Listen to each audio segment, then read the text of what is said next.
Good afternoon, folks. We are up and running and good to go. Let me get everything switched over. We will pick up where we left off in Dyson Sphere program.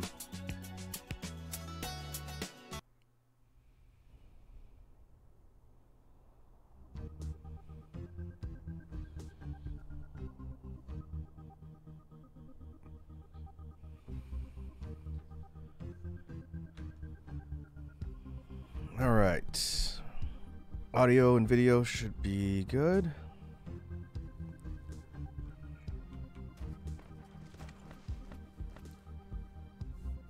Let's see. Hey, Red Dragon's here. Snake's here. How's it going, folks? How you doing this Thursday evening?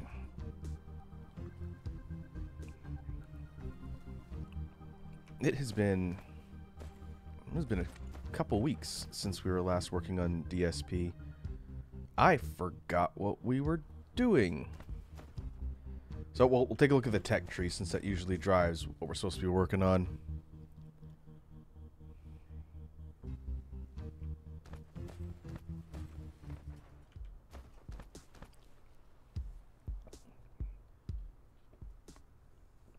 Sorry about the late start this evening. Like I mentioned in the Discord, I got caught at the Earth job a little bit late, so had to get everything set up kind of quickly.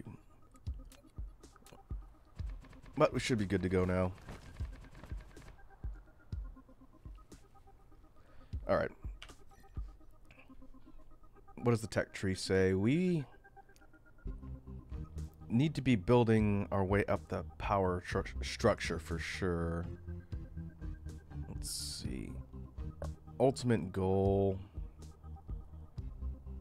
is green research, I think.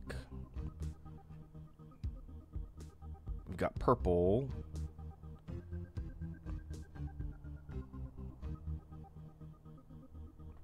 Snake says, decided I'm going to wait on the subs for the Kamen Rider movie.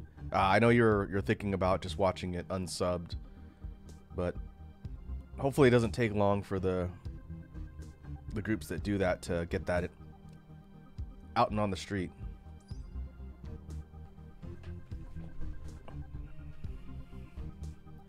Okay, we're down here.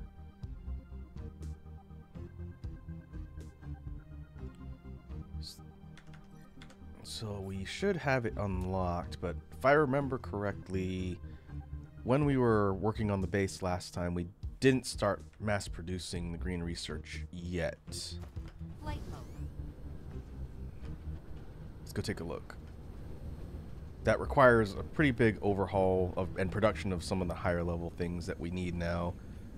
And I think what I was doing was shoring up some of production of that stuff, because we're going to need it for that resource. I should have looked at the footage before, but I didn't have time, so we'll just wing it.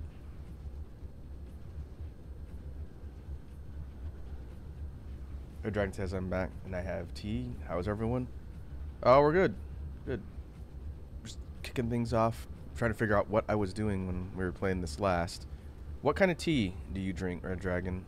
I used to drink a lot more tea, and I kind of miss it.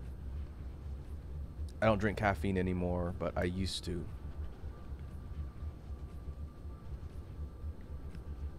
to have a whole bunch of loose leaves.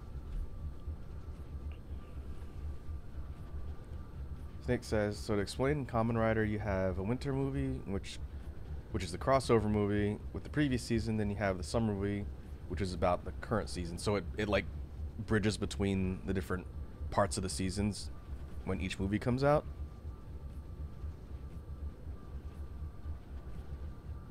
I see. I didn't know that. I guess that makes sense.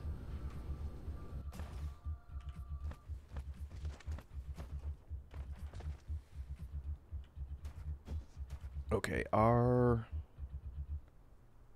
main site for research is here. This is going to need to be fixed.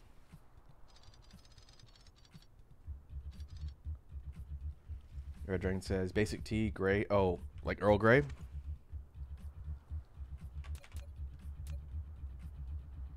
I am a big fan of green teas. because they tended to be a little bit less potent with caffeine. What I used to drink? I used to drink green teas, yellow teas, white teas, oolongs. Some of the Chinese ones, used to be able to get them from a couple shops in the area. I do like the taste of black tea, but it's too strong. It makes me very jittery, which is unfortunate. Back when I was in Earth School, I used to drink black tea a lot, and I think I probably shaved a few years off my life as a result.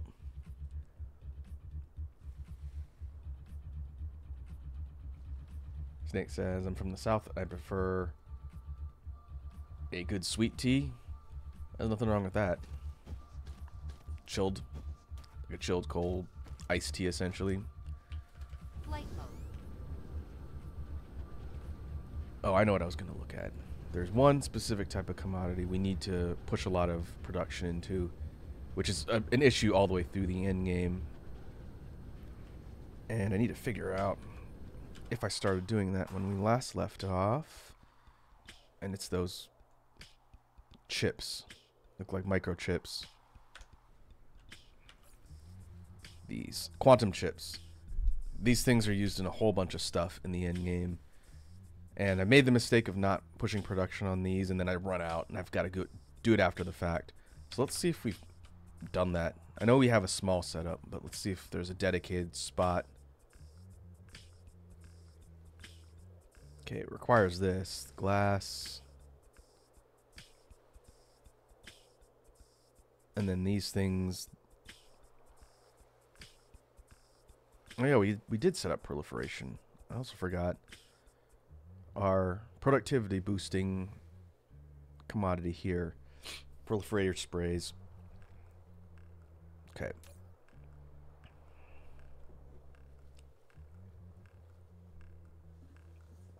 Red Dragon says I mostly just drink it because it's sweet and warm. I hear you, especially in the winter. I like the flavor of tea. If I had a way to drink the same blends without caffeine, I would. I do like red teas as well. Rooibos, that's not caffeinated by default. It's technically, even though it's processed like a tea, I think it's technically a nut. But red tea is good. It can be mixed with a lot of things for good flavor.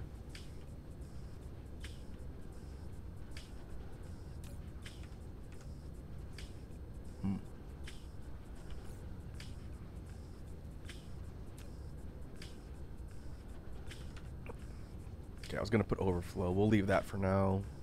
Focus on trying to figure out our production for quantum chips.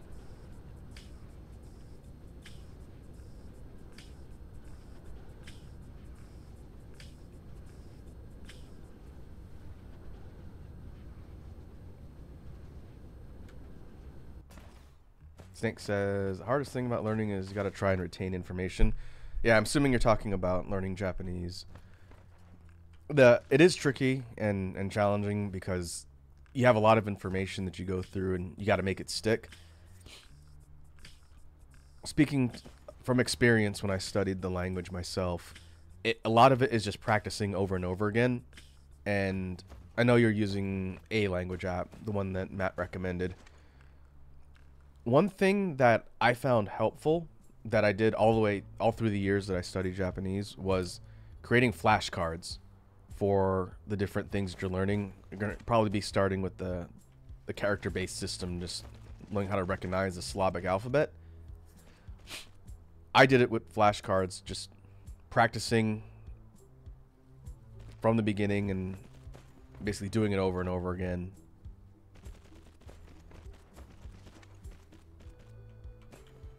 And I did that all the way through year 1 through year... How many years did I study Japanese? Year 4?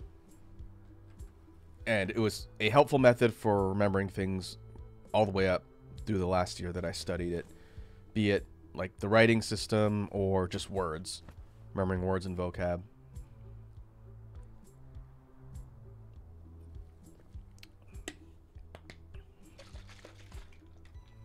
I did see Red Dragon mention trying a tea called Red Bush. Yeah, that's the red tea I'm talking about. Rooibos is also called Red Bush tea. Same thing. It's good stuff. Just not gonna wake you up if you're looking for something with caffeine.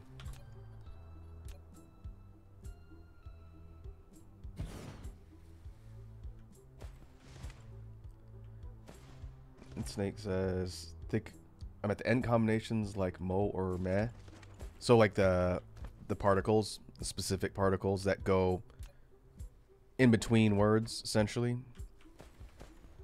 And I do see what Snake's talking about the remembering characters by association with pictures or like pictograms.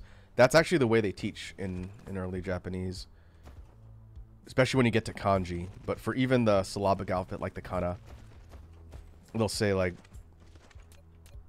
oh, this one, just think of it like a guy with a walking stick or something like that. That's actually a really good way to remember. And after you see them over and over, you kind of get used to recognizing things quicker. But yeah, if you ever have questions about the language, Snake, I don't actively practice it, but I did study it for a few years. And I had to study it a bit more because I went to Japan recently. So if you ever need help, I can try and help you. It's a fascinating language. I really like studying Japanese. It's very interesting. Challenging. One of the most challenging languages you can learn. But the structure, I think the conjugation and grammar structure is pretty unique. And one thing to remember, I know you're probably not there in your lessons yet, but one thing about Japanese that I really appreciated is it has rules, like any language, that it follows. And it tends to follow those rules to a T, with some exceptions, but for the most part, the rules in Japanese are very consistently followed, unlike English, which is probably the worst language you can learn. English has so many exceptions and special instances and things that are unique that trying to learn it as a second language is just absolutely insane. Japanese doesn't do that. There are exceptions to rules, but they're rare.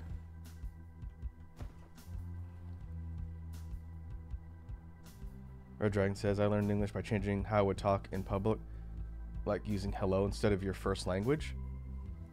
Is English not your first language, Red Dragon? I guess I wouldn't have necessarily wanted to assume that just because of where you live, but do you speak a different language as a first? If so, I did not know that. That's pretty interesting. I'd be curious to see what it is if you're comfortable telling us.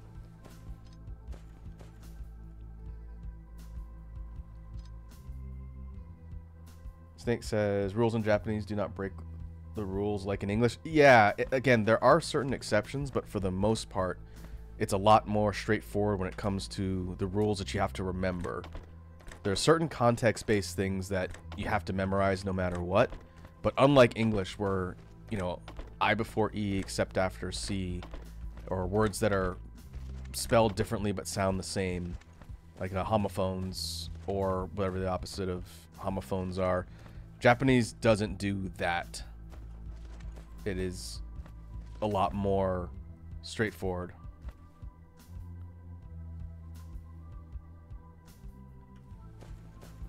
But it's still challenging. And the writing system, I think, is one of the most difficult. The syllabic alphabets with the hiragana and katakana are the first major challenge when it comes to being able to read it. But that's not too bad. Once you get used to those, it's pretty manageable. It's the kanji, the Chinese characters that are like symbolic representations of ideas. Kanji's the toughest thing in the language to learn by far. If you're looking at going over there and you want to be able to get around and converse a little bit, you don't need to learn kanji. In fact, you don't even need to learn the kana in general. But if you know it, it helps a bit. Oh, okay, Red Dragon says, English isn't my first language. I only learned it when I was 14 to 16. I see. I didn't know that. I couldn't tell, honestly. I've talked to you before a couple times, and I couldn't tell. Aside from your accent, your English sounds like any other native speaker I know. Alright, so let's shore up this line with more here. And it's currently stockpiling. These are plain filters. And the next tier is plain filters and processors. I think what I was looking at doing as sort of a side quest to our overall objective here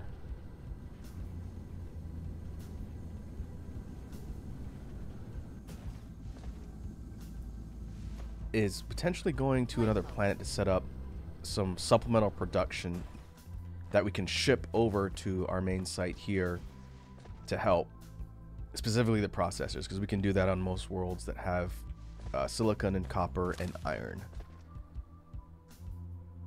So let's first take a look at where all stuff is shipping from. I'll go back to the star map and look at that.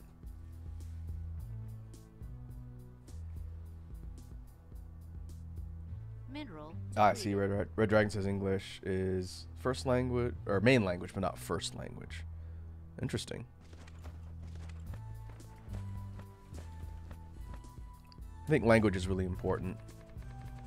Being able to speak multiple languages will come in so much handy in life in general. I do not speak another language fluently. At least for the languages here on this planet.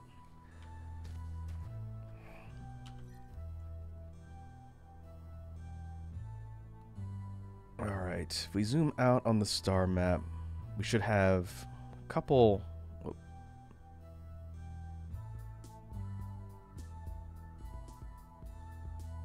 Actually, no, we just have one. The rare mineral system is our current alternate location. We've got stuff flying in and out. And I believe we have the grading outpost, which is shipping out grading crystals and a couple other things like, according to this, iron. Grading crystals are a rare mineral. We need these to create some of the advanced recipes. And the other one is the organic crystal site. Now this one has a bit more of these three. Maybe we can go here and start setting up production for processors and shipping them out. 26, 12, 18 is not an overabundance, but it is a decent amount. Or we could look at going to another system, but we'd have to fight our way in. That's the problem. Red Dragon says, in my opinion, everyone should learn sign language in school. I agree. There is a problem, though, because I studied sign language, too. I studied it for a couple years. Sign language is not universal. So, American Sign Language, which is what I studied, isn't identical in its sign structure to, like, French Sign Language or Japanese Sign Language. Some of the things are consistent, but some of the words and other signs are different in other languages. We learned about that when I studied it. So everyone, I think, would benefit from learning a form of sign language in their own native tongue, but the problem is it's not universal, so you couldn't learn it in high school for 2 years, for example, in American Sign Language, and then go to another country and be able to speak perfectly. People that use sign language, deaf people specifically, wouldn't necessarily speak the same way. And I think that's really interesting.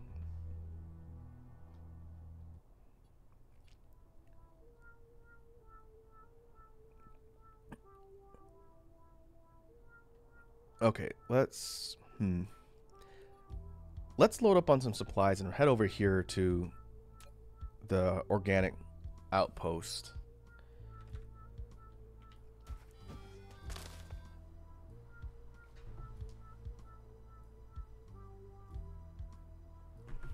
What we'll do is we'll start setting up some processor production there, and we'll set it up so that it's shipping all of those over to our main site here. And then we'll come back and continue adding more of the facilities for quantum chips.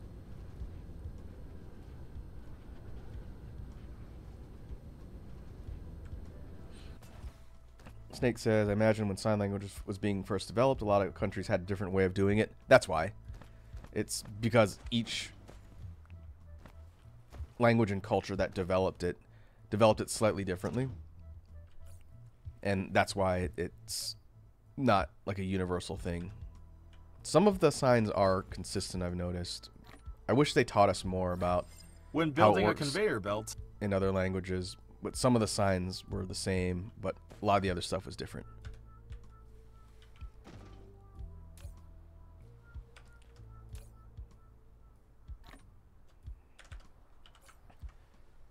Okay, let's see. Make sure I have enough belts, sorters. Got a lot of smelters.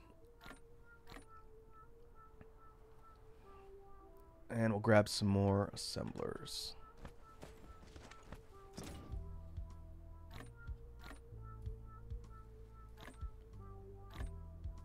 Power poles. Those look okay. I think I have enough fuel. Oh, logistics. We're going to need drones, local towers, interstellar towers. I guess we can grab some more of the vessels, the ships.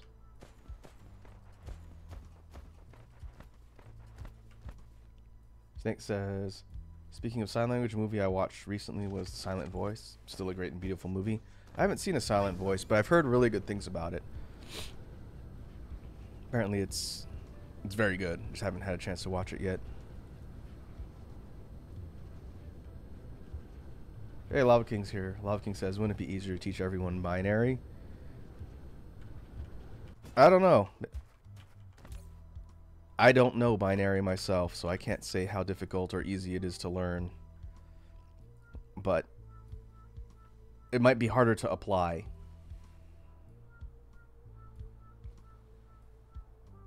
Lava King says, I was here the whole time. My hands were full. Ah, I gotcha.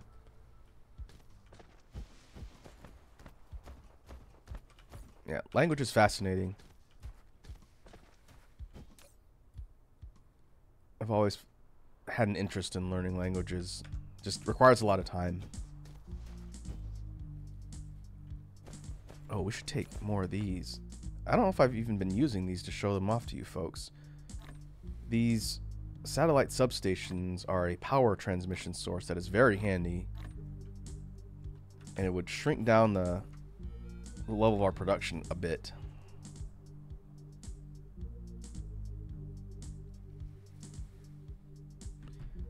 Okay, we'll save our progress here, and we're gonna go warp across the star systems Flight mode. and work on building up Mode. our additional site here.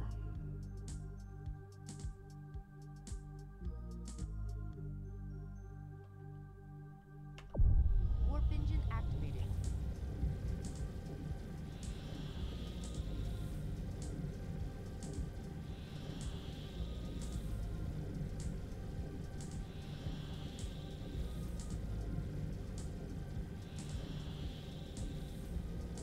Fortunately, we're not super far apart.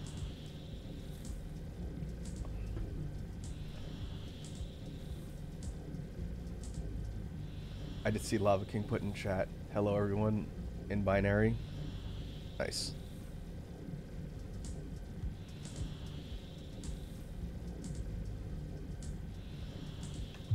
Warp engine deactivated. Ooh boy, coming in hot. Cruise ended. Flight mode. Alright, I think I showed this planet off before when I was explaining how I set up proliferation.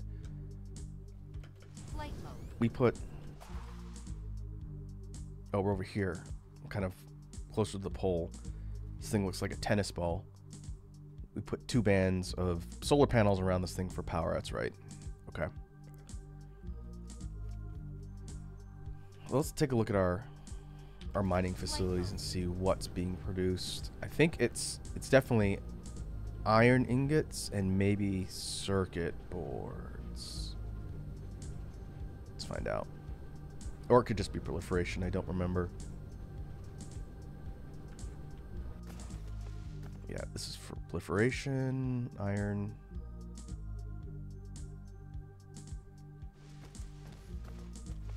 We got copper. Okay, I'm just gonna start setting up mining stations and shipping things into one central spot. We want to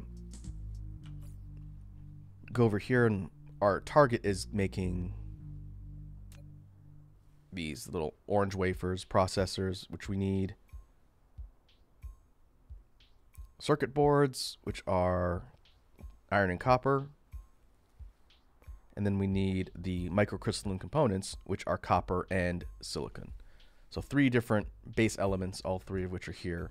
So the first thing we want to do is just start setting up mining stations to grab the raw ore, smelt them, and then take the smelted components and ship them to a local logistics distributor to send around to wherever we need them.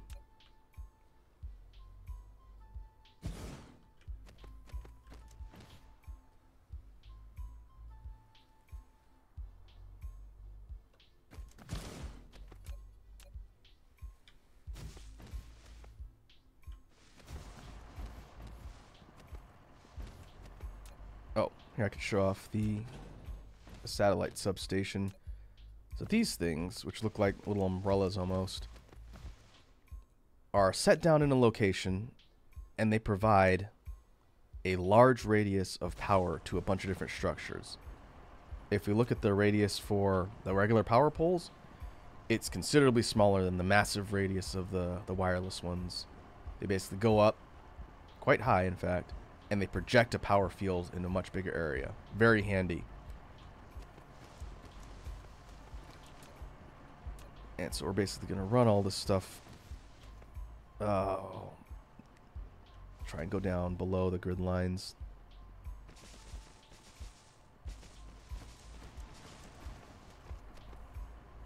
Red Dragon says, it's hard to say, to be honest, as I have had a learning problem in dyslexia. It's tough to learn English because of reversing W and R. I see. That does sound difficult, but obviously you got through it, because I wouldn't be able to tell just by talking to you and in conversations that there was any difference.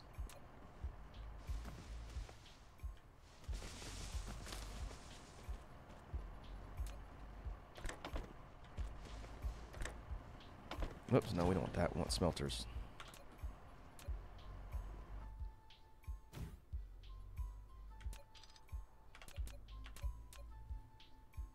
Yeah. Let's go sets of... Let's do 9 for here. I'm going to have to set these up all over the place just because I think the iron clusters for minerals, they're kind of spread out all over the place on the planet. There's one here, there's 2 over here. We'll kind of pop around and start setting up mining colonies all over the place. And then we'll start shipping everything into one spot to start assembling all of the components we need. This will be our kind of sidebar before we go back and start working on the rest of those quantum chips. This game, I find, and I think I've talked about this before, it's one of those ones where you have objectives that you're trying to complete in between getting attacked. And all it takes is one side bar for you to think, oh, I want to try and do this real quick before I forget. And then 2 hours goes by and you've deviated from your original goal. But sometimes it be like that.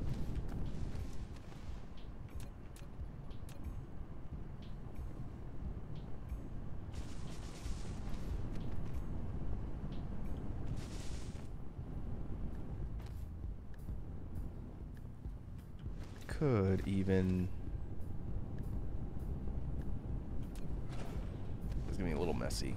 I should have moved my stuff a little bit further out. But I started building down here just because I didn't want the grid lines to mess up all my buildings.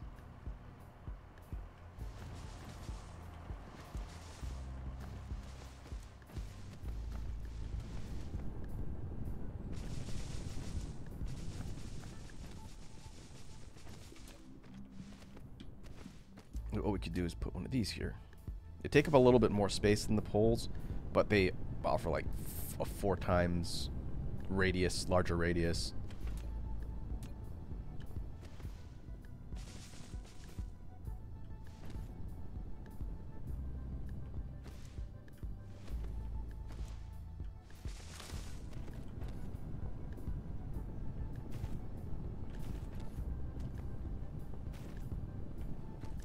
And if we're using this one, we can actually put more of these in a row without having to drop poles in between every 3. And you remember that.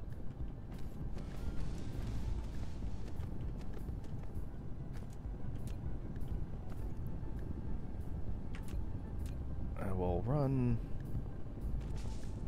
Yeah, we'll run you over here and start feeding stuff into a logistics station. I've not played this in a few weeks, and I kind of forgot some of my hotkeys. That's a little embarrassing.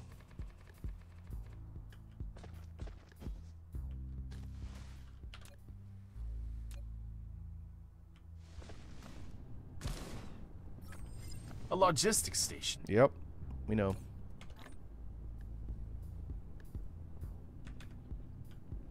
But it is nice using the wireless things. We can just put things close by and there's a big bubble of power supply. Ultimately, when we start creating some new primary bases from the ground up in probably the late game, our layout's going to change dramatically because we won't have things running the manual power poles. We'll have a lot more of these things and less belts. That's going to be interesting when we eventually get there.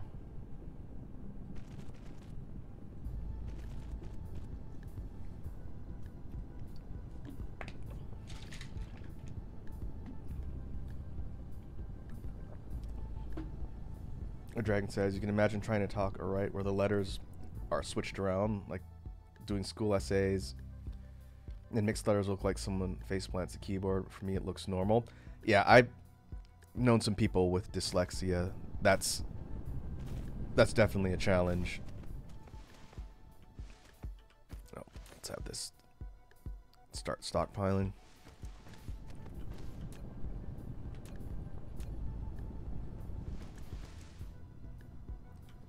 Like I wouldn't know from experience, obviously, but just the fact that the way things appear when you're looking at things from a visual perspective look out of sorts because,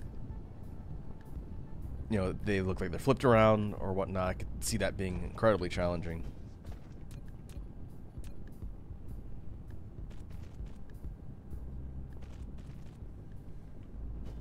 Hey, TJ Ramen is here. What's up, homie? Welcome to the stream. We are playing a game called Dyson Sphere Program. This is a building and automation sim game with a bit of combat and kind of similar to an RTS type of combat style, I suppose. If you've never seen me stream this before, the whole premise of the game is you start off on a planet with just a mech here and no resources. The goal is to accumulate resources and research tech and upgrade things to gain access to more advanced pieces of equipment, technology, and buildings to eventually go from just a planet with nothing to eventually a factory and production supply on said planet where you're harvesting all the different things to build up your tech levels, and then from there you eventually start leaving the planet. The goal, in quotes, for the game is to get to the point in the technology where you can harvest the power of a star using what's called the Dyson Sphere. It's like a big metal framework that encloses a star. In order to do that, you have to be able to branch out and build across the different star systems. So I can't show it right now, but we started in our home system here. It's where all of our buildings are. And we're working in a different section of space, working on an auxiliary base, but all of our main production is here. I'll go back there eventually. But what we're currently doing is adding some additional supplies we need, and these little white specks you see here are ships that are automatically carrying cargo from our auxiliary base here in this different star system to our home system. And if you look at the zoomed out galactic star map, all these multicolored dots are different star systems with different resources and different things that you can go and accumulate and start building. In addition to just trying to upgrade your levels of tech, which if we go over here to the tech tree, kind of like any other upgrade path based system, this is where you start over here. And as you get more advanced materials, more advanced technology, and you build your way up, you start going like this all the way across. And you have to research all these different things. And you get weaponry, other things that help out your production. And then you also have a massive tech tree for your mech itself, which I've barely scratched from just by showing this off. And the reason why you want weaponry is because there is a hostile enemy force out there in the star systems along with you called the Dark Fog. It's basically alien robots that are building up their own colonies and stuff, and when you go to different systems you have to deal with them and fight them off. We cleared them out of this system already. That's why I'm sitting here not getting attacked. But some of these other ones, like, let's go here.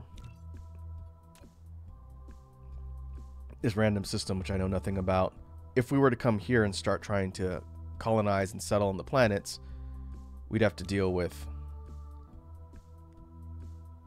the Dark Fog. They build their hives in space, like all these armadas of ships and constructions. And so we have to actually go and fight them. I don't know if we're going to see anything with combat today. We'll see if they try and invade me again, but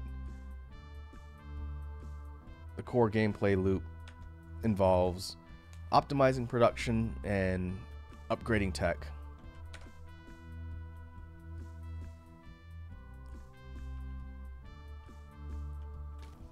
So let's put down more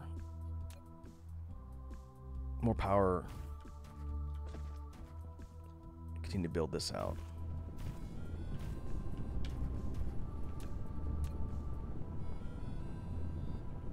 Jesus, my phone's going off.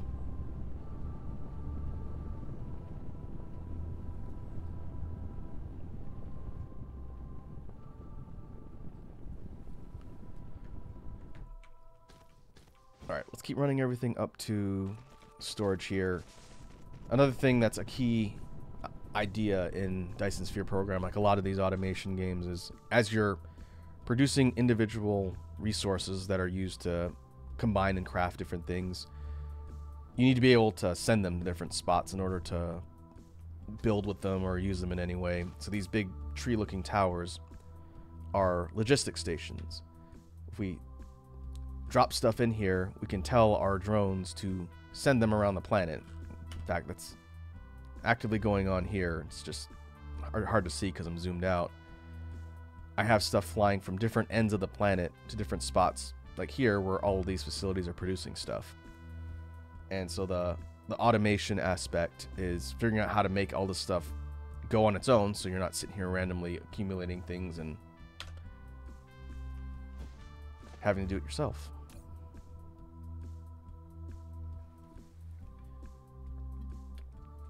And I see we got a hydrate, stretch, more hydrate, swear timer, and a drop a beat from Red Dragon. All the points. Okay, let me grab the beat in a sec here. Ramen says, so Tycoon RTS game, sort of. The automation genre has its own sort of subsection now. It's gotten more popular over the years. It's kind of more sim than Tycoon. But if you ever heard of Factorio, it's one of the games that really kind of established the genre. That's another one where you're dropped down in a randomly generated world and you have to build stuff and accumulate resources while fighting off hostile aliens. A lot of them have a component of enemy AI-based PvE, and some don't. Some there are straight building and optimization. This game did not have enemies until the recent update last year, where they added the alien robots.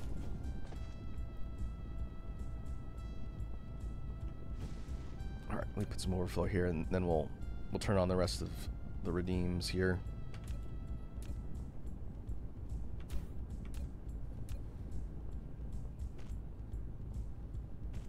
I would say for this type of game, if you like the concept of efficiency and maximizing things to be efficient, it's a pretty fun game. It's just a little bit technically complicated to learn.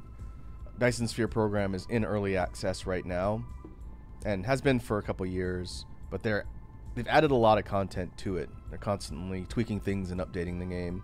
It's a lot of fun. If you're ever interested in this particular genre, it's probably one of my favorites in that style of, again, simulation, factory building, and optimization with combat. Okay, let's pause here. Let me pause the music. Okay, we'll turn on... Let's go small mode first. Let's see how long it takes me to remember to turn it off.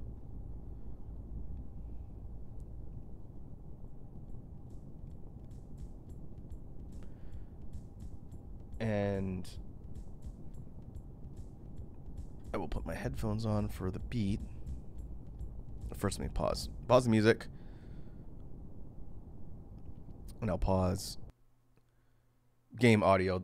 There's like kind of ambient noises in Dyson Sphere programs. I'm just going to mute it while I do the beat, and then I'll turn it back on. And turn on headphones.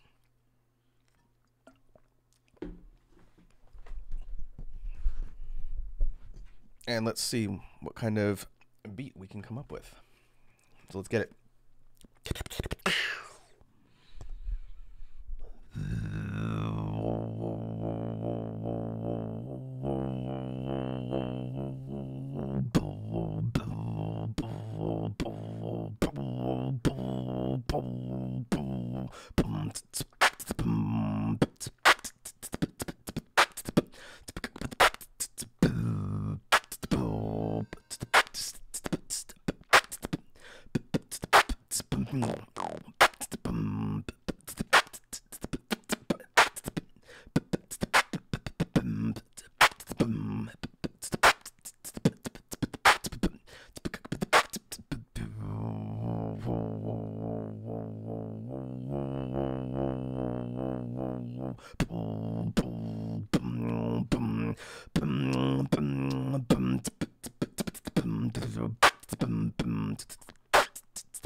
All right.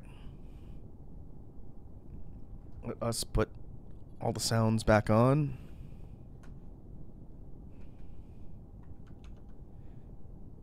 Including the BGM. And we resume. All right. So this spot is dumping quite a bit of iron into storage. We're going to utilize all this at once we have the individual components.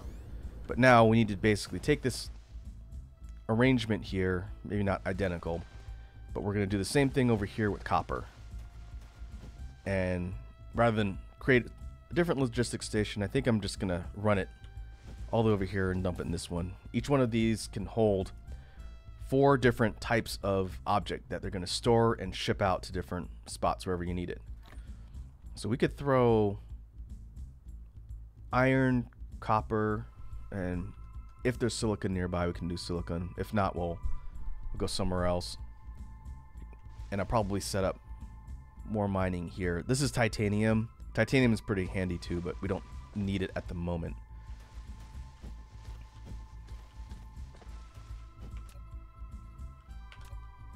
And we'll run a protective tower here. You've built a signal tower. Yep. Eventually, we're going to have to think more about planetary defense, but we're kind of out in the middle of the sticks in this system. But if we're not careful, the dark fog can show up again and re-invade, start building up their hive after you take them out. And if you don't deal with it when they first show up again, eventually they'll build a space fleet and they'll start attacking. And if you don't have your bases defended and they start attacking, then they're going to wipe all of your stuff out. And that's annoying.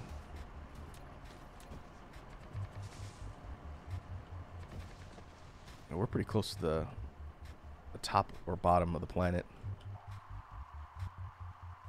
Yeah, the poles are red and blue.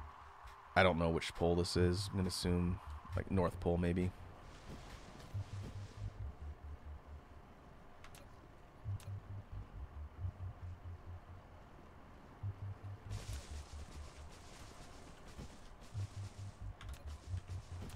And just like before, we're going to set up a smelting array.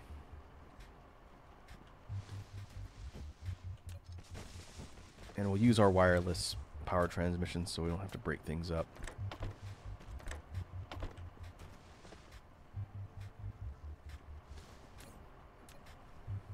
Most of the raw ores have to be smelted into a craftable state first. So they go from raw ore to ingot form, and then from there, some of them can be smelted even further. And others just need one level before you can actually craft things with them.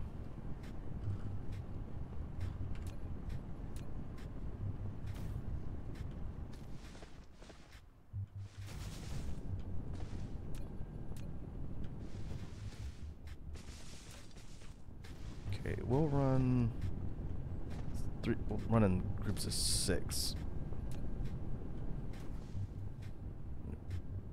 And we'll put you down here. We're going to run this to that logistics station too. Doesn't have to be at right angles either. You can diagonally cut across like that. Doesn't look quite as nice, but we can do that just to save on the belts.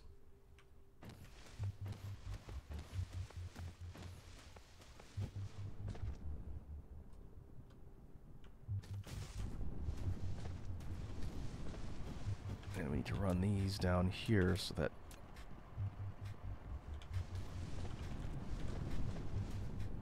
properly supplying all of the smelters. There is a ratio of production input and output. I need to get better about remembering that, but for now, just because we're here at an auxiliary base, it's not as critical. But if you wanted to go 100% optimization, there's a ratio of like how much of one particular commodity you're sending to your production facilities and how many you should build in order for it to basically even out. And I guess what we'll do, we'll just run this one down here. It's fine.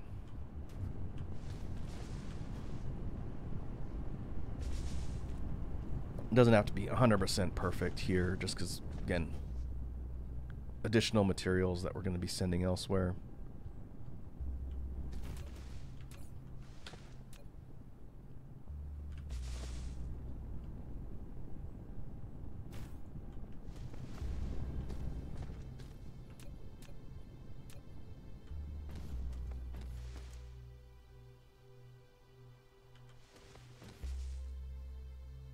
We'll just drop this one parallel.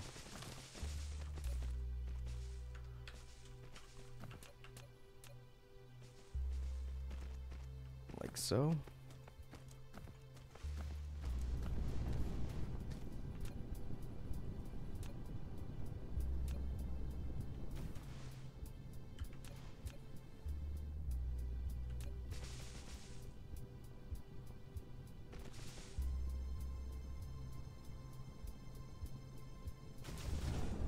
Okay, there's a big gap here. It's fine. In fact, I'm just gonna run regular poles. Looks a little bit messy, but that's fine. Just want to finish off the end of this, and then go on to the next one.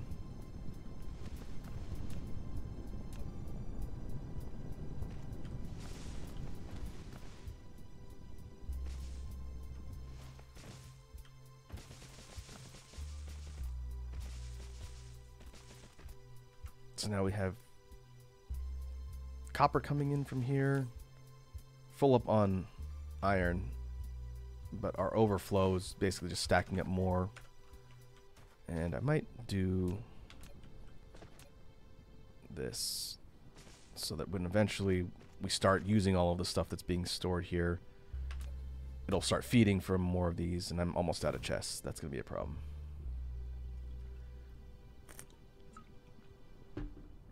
Red Dragon says that bend in the line. Oh yeah, this is why I wanted to avoid building like way up where the geographical lines start scaling because it does stuff like that. And let me see if I can fix it. What I'm talking about here is you can see the grid. As you move up towards the poles, it starts scaling smaller because the globe is tapering to each of the poles. And so if you cross those lines, the belts will kink like that. And it looks terrible.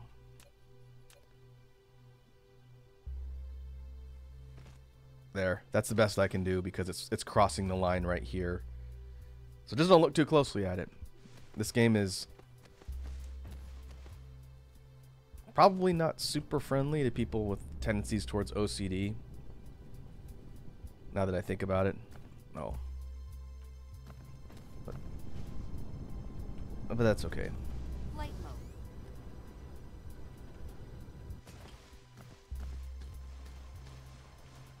I just realized there's more here.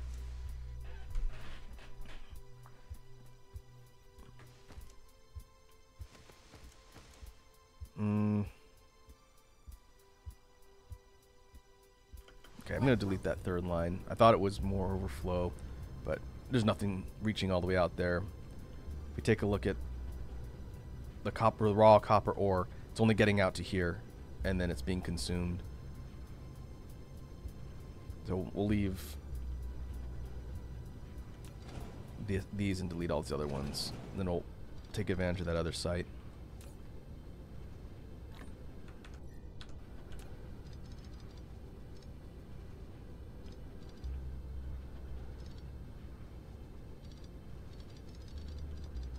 And look, now we don't have to worry about that one bent belt.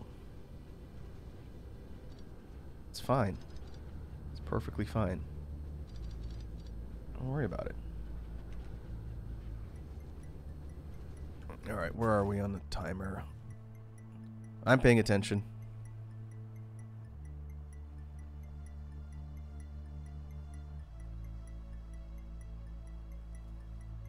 Put that back. Flight mode. Oh, we could run it here. I guess I could have done that. Yeah, that's fine. This one has so many belts coming in with coal. Coal is being used to produce that efficiency boosting spray I mentioned. But there's still some empty ports here, so we can actually smelt from this site here and then just run it to this logistics station instead of all the way over to this other one. Doesn't matter. As long as it's got a destination, an origin and destination.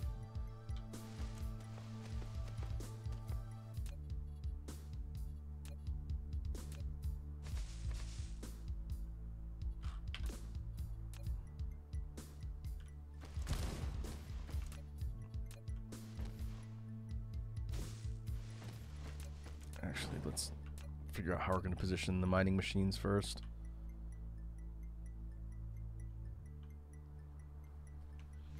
Depending on how you angle them around the mineral clusters, you can usually get up to 8 if you're positioned really well. So that each of these is mining 8 at once. Between 6 and 8 tends to be the best use of your mining devices.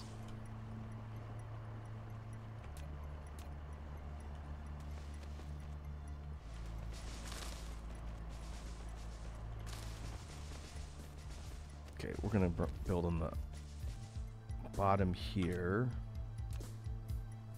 And then just like before, we're going to run our output this way. I have seen people mention that the game appears very repetitive, which when it comes to these automation type games, I think that's true to a point. You're doing a lot of the same thing over and over again, but each time you're setting up a build site or a series of production, you're trying to figure out a way to do it better. And that's the aspect of the game I think is pretty compelling. It's figuring out how to set up your base and your construction and your mining and resource gathering so that's as efficient as possible. And normally, in the early game especially, you're fighting off angry alien robots at the same time. So you're having to juggle defense, offense, and then building and production. And that core loop is kind of oddly satisfying in a way. When you see a big facility that's up and running and everything is just going on its own, it is kind of cool. It's the type of game that makes you think a lot. I have to use my brain in this game considerably more than some of the other ones I play.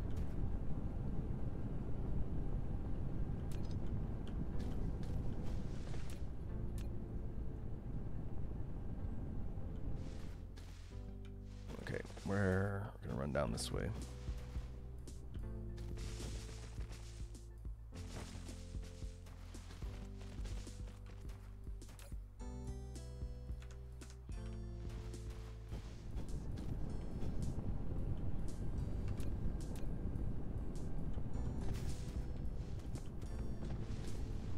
And we'll have you connect down here and run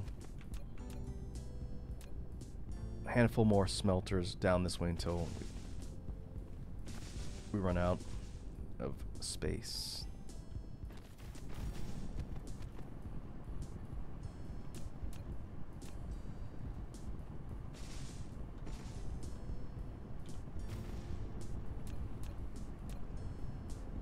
And then that'll be the end of that production line. All I have to do is just find an empty spot on the collector.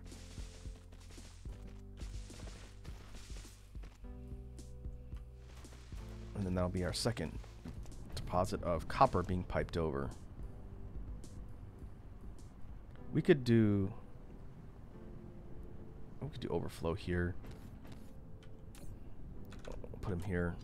Should have grabbed more of the storage crates before I left. Oh well.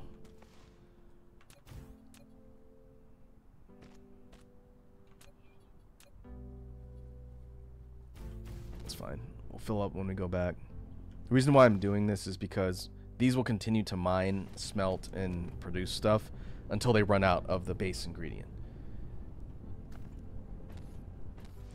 If the destination or the origin here fills up to 5,000, everything will stop. But if I have these crates here connected, once this fills up, it'll fill these up.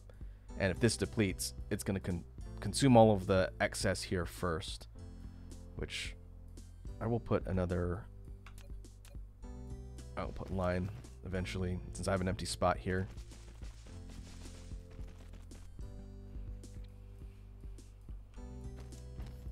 Flight mode.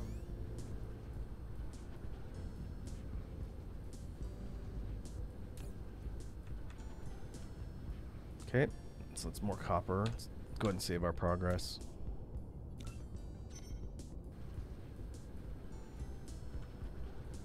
Now we're going to repeat the same thing over here with...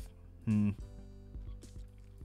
we'll hold off. I do want to eventually build up this one to basically do the same thing down here and drop more iron, because we're going to consume a lot of iron. But for now, let's go and grab the next component and start actually doing something with all of these things we're refining. So we need silicon, green crystals. And I saw some... There's some over here. It's not in the best spot, though. Oh, we can go over here.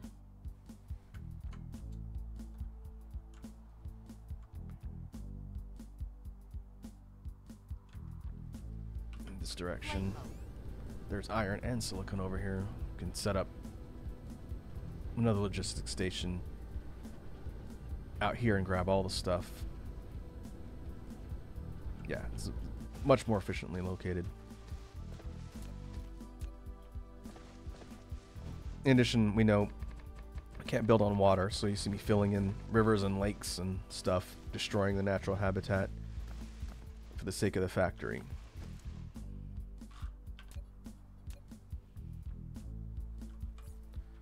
Okay, we'll do silicon first.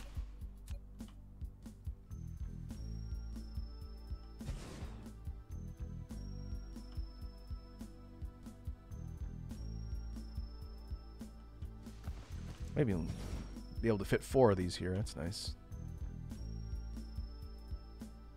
One more. Look at 6. No, 5. Okay. You can have these mining machines overlapping clusters, it just means they're going to deplete them twice as fast, which isn't a big deal. When it comes to making sure we have enough output, that's pretty important. Oh, yeah, we're up here, the upper edge of the planet again. The reason why I'm building horizontally, if this is the top of the planet over here, we're going side to side, is if you build up and down, then that problem with the belts kinking across the geographical lines is even worse. And generally you don't want to do that. So that's why I'm building horizontally in all these. I actually had a person from the DSP community pop in one of my streams once, and they specifically mentioned that, and that was a good pointer. It makes for more aesthetically pleasing build sites, and we do care about aesthetics.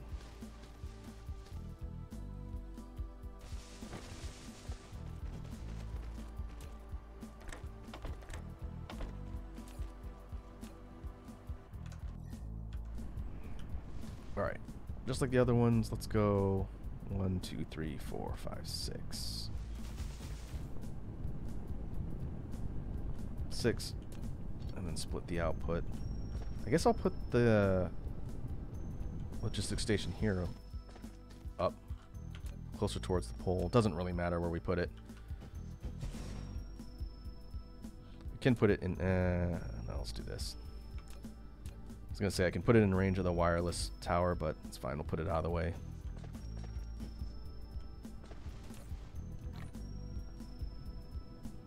And you are going to hold silicon and also iron when we get there.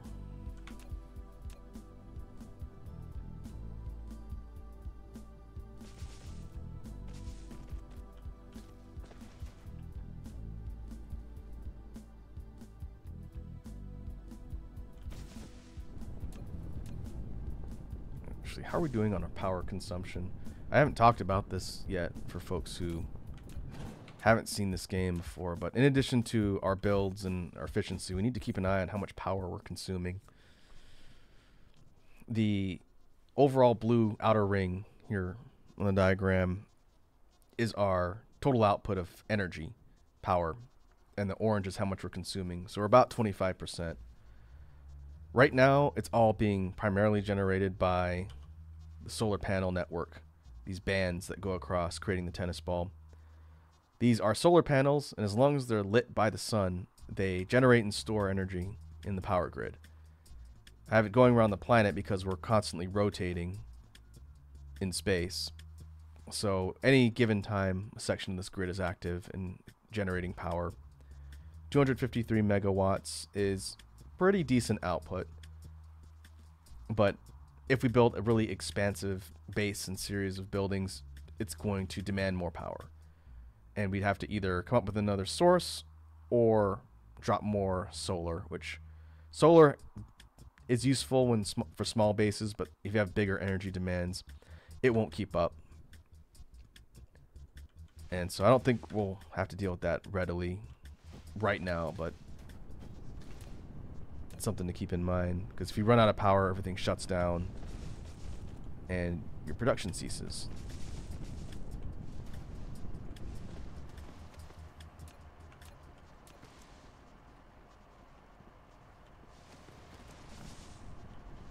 Well, we're going to run the rest of these ore outputs. Continuing down the line here.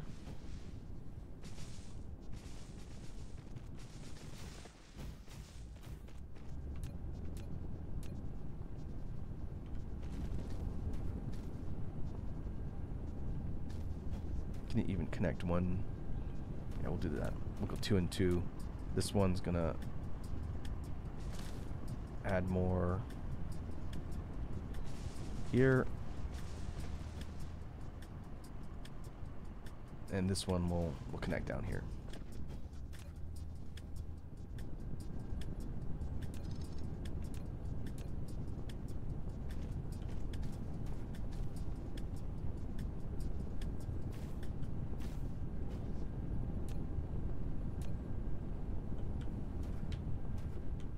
Now we just need to tell you. Dumper contents.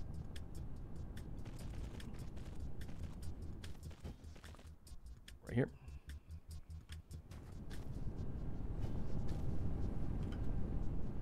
We'll go systematically. Again, I understand I'm doing pretty much the same thing, and I have been for the last like 30 minutes. But it'll make sense for why I'm setting all this up when we go to actually construct the things that we want here. And then once we do that, we'll port back to our main site and start continuing what we're doing over there.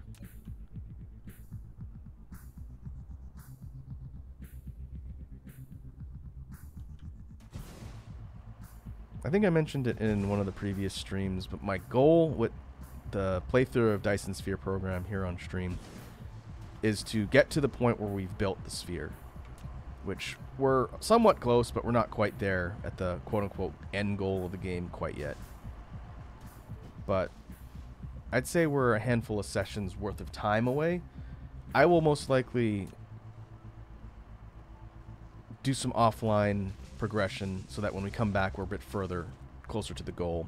I meant to do that this time, I just haven't had a spare minute to be able to play this game lately. But once we get to the creation of the sphere and have that underway, that'll probably be the first major sort of end point for this playthrough.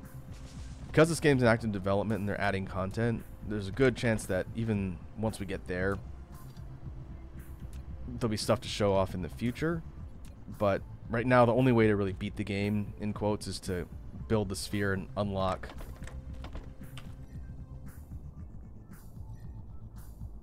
the white research cubes here. Once you get these and you've created 4,000 of them, yep, that's the end of the base tech progression. You do that and you've achieved the final unlock, but the game doesn't end. So you can keep exploring, building new sites, and there's a lot of upgrades here to get to.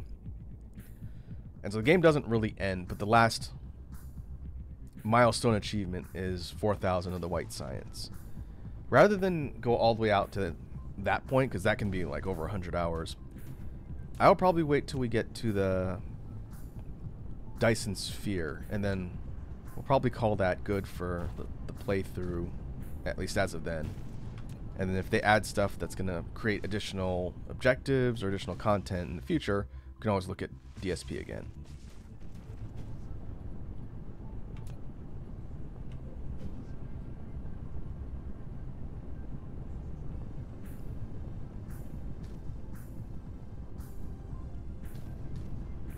Oh, it's over here. Yeah.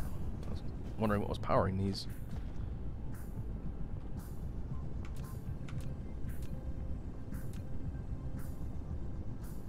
We'll go groups of 6. I should have built this the opposite direction because we're sending everything down here. Oh well. Too late now.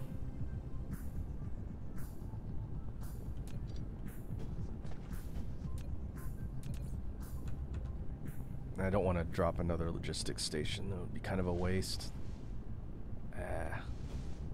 That was not smart. I should have put these on the opposite side.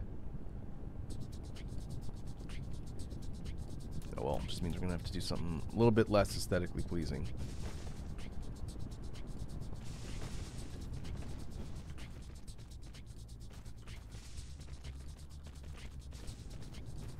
And some of you might be wondering, why would I even care if something is aesthetically pleasing when the whole point is just to build production and get things from point A to point B? And the answer is because I'm an artist. And part of my brain, despite me not being a really analytical and data-driven person, is if it looks terrible, it does bother me legitimately.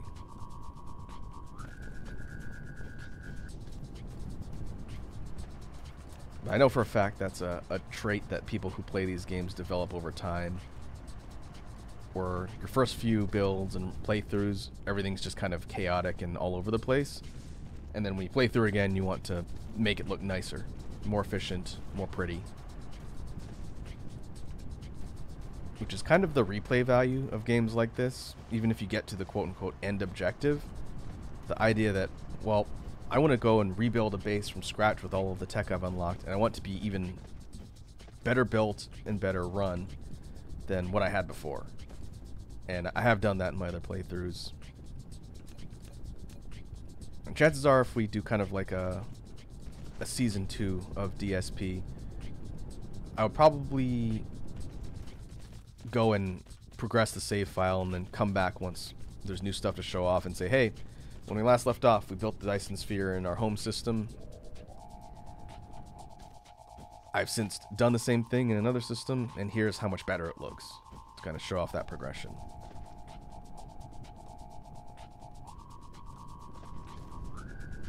But we shall see what happens.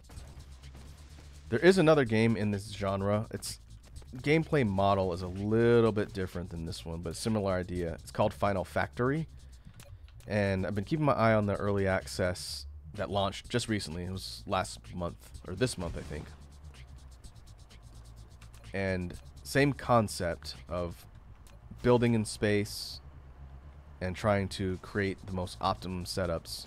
But it's like more spaceship oriented in that you're building kind of like moving space colonies and dealing with enemies you gotta fight. It's similar, but also different and unique. And I will probably check the game out and pick it up. And then if I feel like it would be interesting to show off to you folks, then I will probably stream it. It's more combat oriented than this one, I think.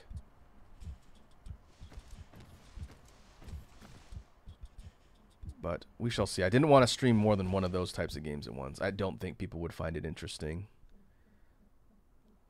Lava King asks, have you tried Total War or Stronghold? I have not. I've heard of Total War. I've not heard of Stronghold.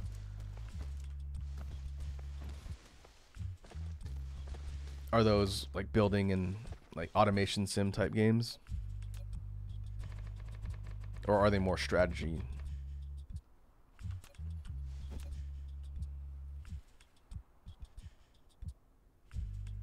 Okay, Stronghold is building heavy.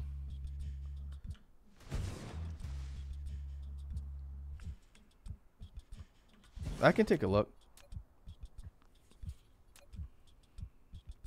If you want to link me to like a trailer or something for the games in the Discord, I can definitely take a look and see how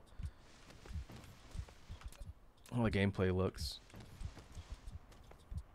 The way I decide how I pick things to stream for here on Twitch is whether or not I think the game is got interesting enough core gameplay loop and it's something I can talk about. If I either feel like it's going to be not interesting to watch or talk about, then that's usually why I don't pick up a certain title. There are plenty of games I like to play, but are not interesting to watch.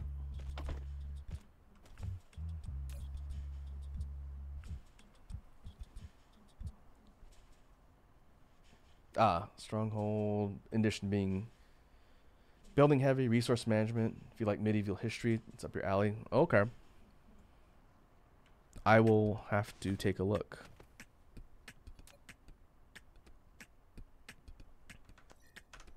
I'm still kind of trying to plan out the long-term next long play for the channel while we're taking a break from Infinite Fusion.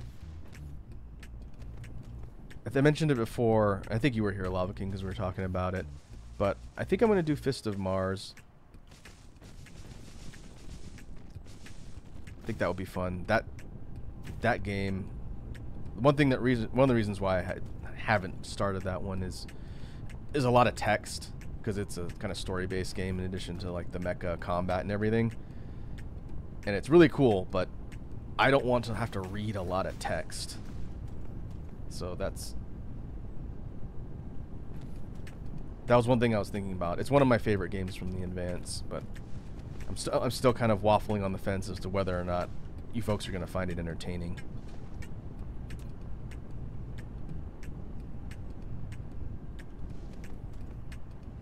Yeah, it's the strategy-based Zone of the Enders game. The only one in the entire franchise that's like that. But I enjoyed that one immensely. I've heard Second Runner's good too. I don't have a way to play that. That's PS2? Was that PS2? Or was it on 360 PS3 era? I know the original Zone of the Enders was PS2, yeah. But Second Runner was the sequel? Sequel? Oh, is it on Steam? Huh. Oh, okay. I didn't know that. Is it part of the collection? They did a collection for Zoe, right? Shows you how much I've been paying attention. Okay. Interesting. I will give that some thought. I do want to play another action type game. We spent a lot of time in DMC, obviously. But I thought, and you folks can tell me what you think as far as a content-based idea. I thought about playing through Metal Gear Rising Revengeance. I have it. I have it here on Steam. And I've played through about half of it, and I've never beaten it. So if you folks think like that particular character action game would be fun, I can consider that one for a full playthrough on the channel here. It's a great game. I just never beat it. I got distracted by something, and so I never finished it.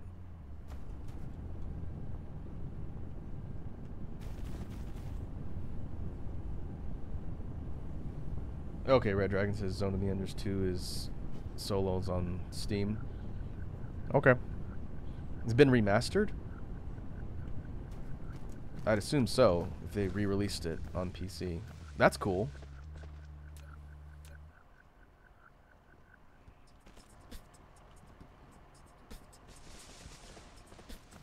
I will take that into consideration. Oh.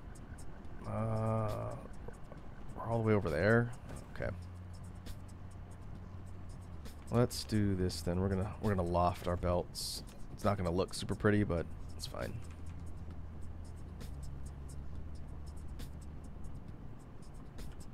We can take our belts and loft them in the air over other things in order to crisscross them around our base. So despite it looking a little bit messy, this will be an easy way to get stuff from over there to here.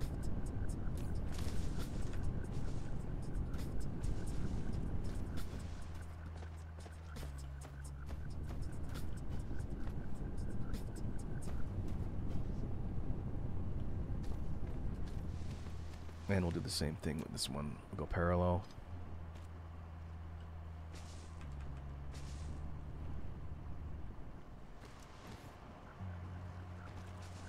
Oh, that's too low.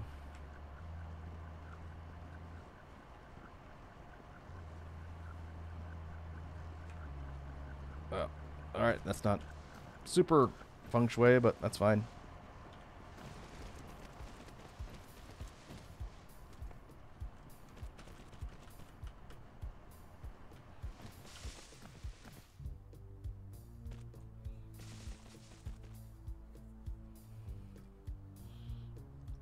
Oh, thanks for linking it on the Discord, Red Dragon. I'll take a look. Lava King says, I also recommend Hades. I'm going to be playing Hades soon. That is probably going to be what takes up the first long play slot.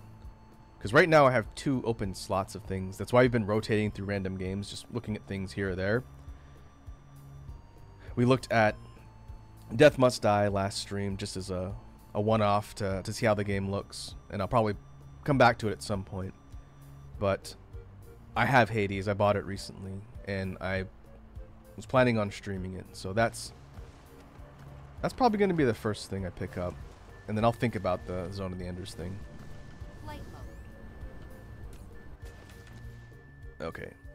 So we've got silicon coming in. I'll overflow it here.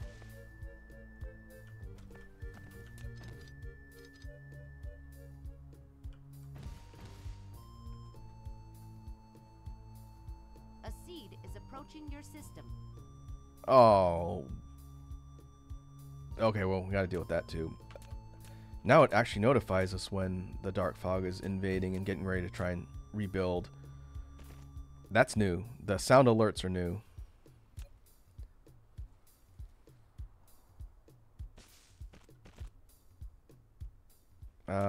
I didn't do this right.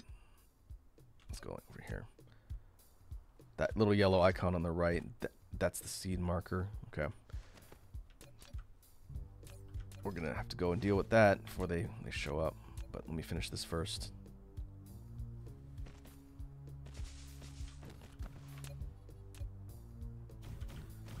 Okay, where are we?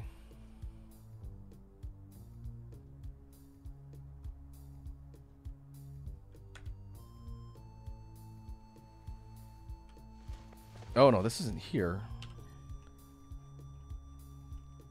They're invading here.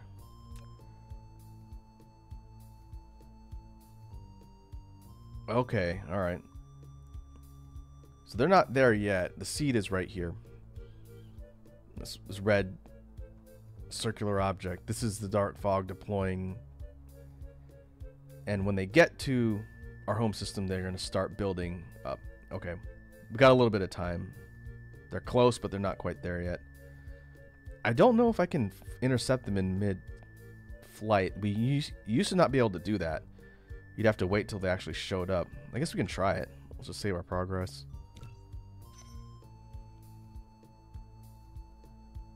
Lava King says, I also recommend Ace Combat 7 for a different kind of action. Not the biggest fan of the flight sim combat type games. I haven't played a ton of them. Flight mode. But if it has a lot of customization and stuff, I'd think about it. Cruise mode.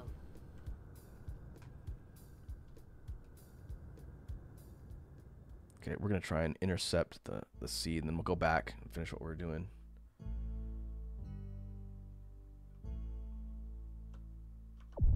Warp engine activated.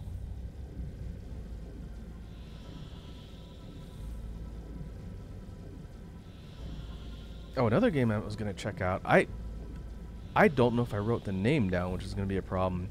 There was a mecha combat game that was coming out, I want to say this year, or it was late last year. It was after Armored Core. Warp engine But it was more kind of like an anime action mech customization game. It looked really cool, and I thought I wishlisted it, but I didn't see it. I got to go look that up because it looked really neat. I wonder if it came out. Oh, we're running out of fuel. Deactivated.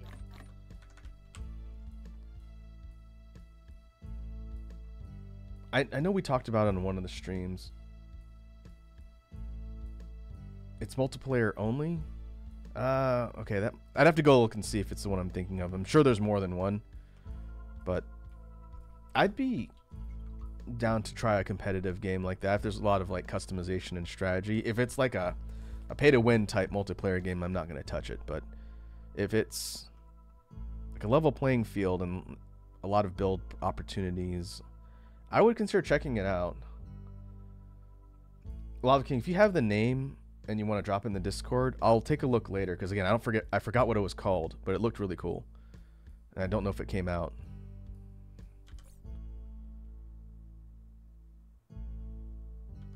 Okay, let's see if we can get close. Engine activated.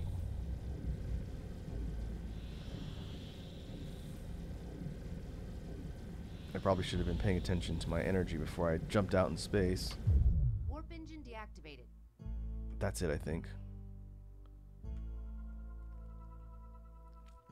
Lava King asks any specifics so I could find it easier. All I remember, it was like mecha action. If you run searches on Steam, I can't imagine there's a ton of games in that genre. But I don't remember who it was developed by. Yeah, I know it's a broad category. I'm pretty sure it was a Japanese game, which doesn't narrow it down a ton. But I'm pretty sure it was a Japanese mecha-based game. It wasn't like a established property, like a Gundam type game, but it looked very similar in design. Mecha Break? Here, let me look.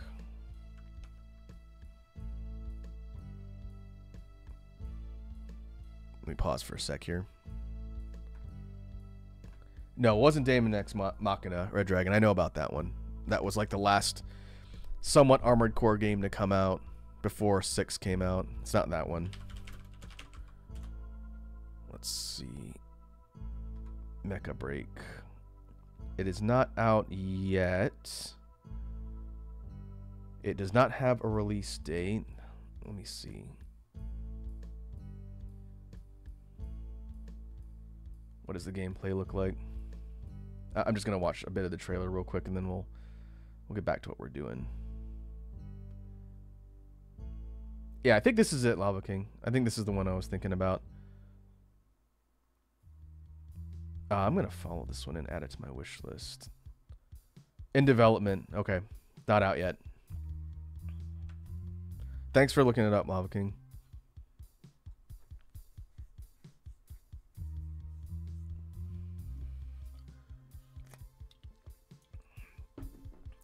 All right, we close. Warp engine activated.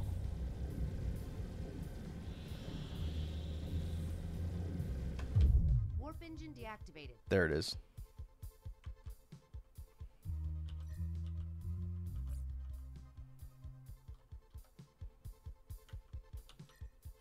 Oh, that thing is booking decently fast. What is my combat? Z? Z. Wrong button.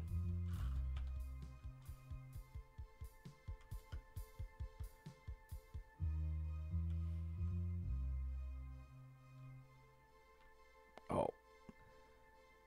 It looked like my squadron did deploy and shot it down. I'm completely out of energy though, so they could have only done like one pass. Alright, so we can go and intercept him now. That must be something that came a little bit later in development.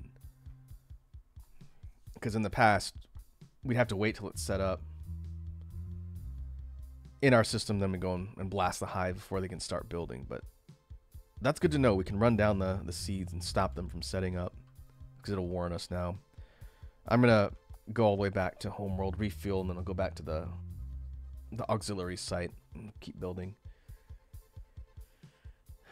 For Mecha Break, Lava King says, made by OG creators but famous designer Kawamori. That's cool. I'm going to keep an eye on that. I think that'll be worth checking out. We can have some fun with that. And if you folks on Steam get it, then we can always spar Flight mode. and fight each other with giant robots. I hope there's a lot of build options and customization. That's what I really like in games like that for mecha genre. That's why I like Armored Core so much. Oh, okay. I knew that name sounded familiar. Kawamori did work on Armored Core. That's pretty rad.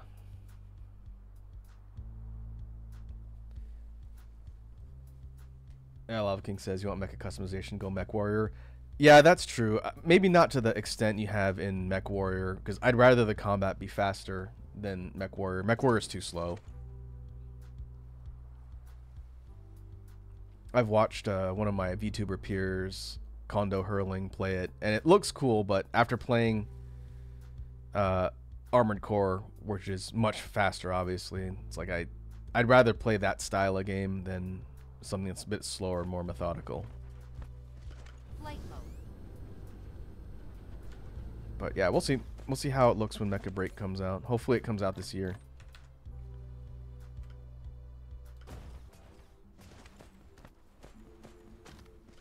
Flight mode.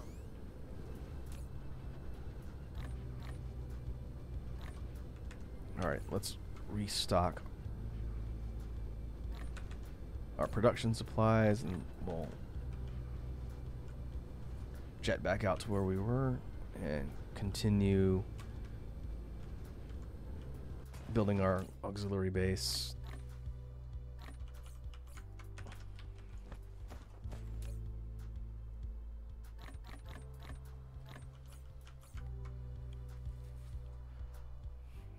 I probably need to grab more fuel.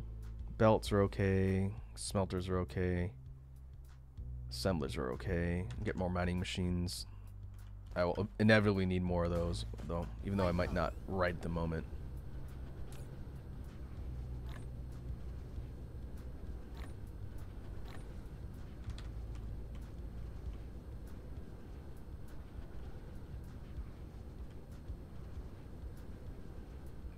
Where did I put the hydrogen fuel? Oh boy. Stuck it somewhere in the middle.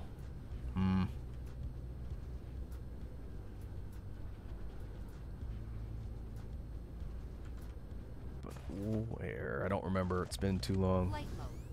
Is it over here?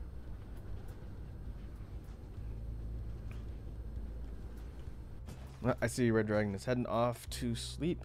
Alright, dude. Thanks for coming and hanging out with us. Hope you have a good, restful night's sleep. Flight mode. And I'll catch you later. We'll be back on Sunday of this weekend. And we're going to be looking at some fighting game stuff for the first time in a while. It's most likely going to be Strive. I have not had a chance to test out Strive since I got my new graphics card, which was well over a year ago. It tells you how long it's been since I played it. But my plan is to get Strive, get all the latest DLC characters, and start messing around with ABBA. And maybe we'll go online and get absolutely rocked by people who've been playing the game constantly since it came out.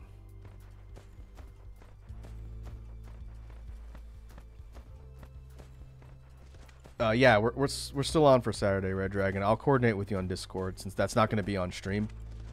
Well, I'll talk to you probably during the day tomorrow, and we'll make sure. What we're doing, folks, just for transparency, it's nothing secret. Red Dragon and I are going to start some saves over in Elden Ring.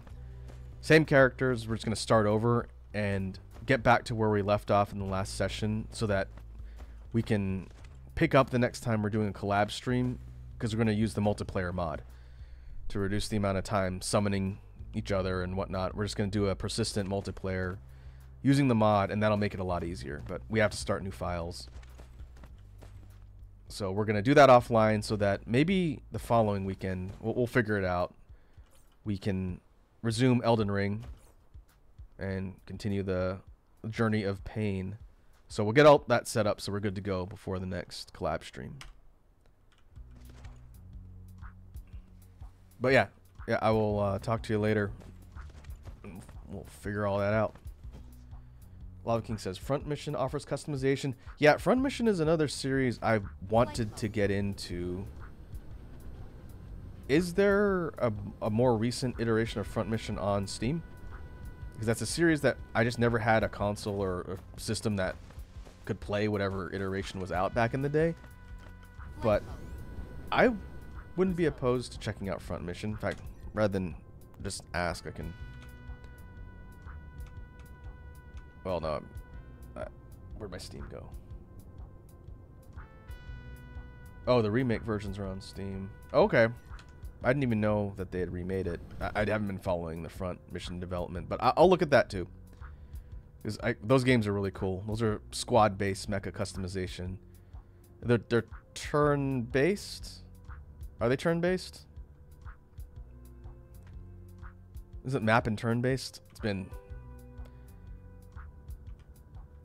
It's been a while since I even looked. Okay. So kind of like... I know it's not a direct comparison, but similar to Into the Breach. Probably with more customization than that game, but... Yeah, grid turn-based. Okay, I do like games like that. Like FF Tactics or Disgaea. I know it's not the same universe premise, but... Yeah, I gotcha. I think I mentioned it on the last stream. I think I mentioned it, but I'm currently playing through Unicorn Overlord on Switch. That game is awesome. I really like it. Oh, there we are. We're going this way. Warp engine activated. If you have a Switch and you like the kind of turn-based strategy RPG type games, I want to say like Fire Emblem, but I haven't played enough Fire Emblem to really speak on it with authority. But similar style, made by Vanillaware, the Odin Sphere, Dragon's Crown, 13 Sentinels folks. It's really cool. I like it a lot. Lava King says I plan on playing that for my birthday. Yeah, you have to let me know what you think. The characters are cool. The art is beautiful. There's a lot of customization and ways you can put your squads together, and a lot of people in game that you recruit. It's kind of the whole point of the whole premise. Yeah, Unicorn Overlord's awesome. That game is gonna be a long time Warp for me to engine beat. activated.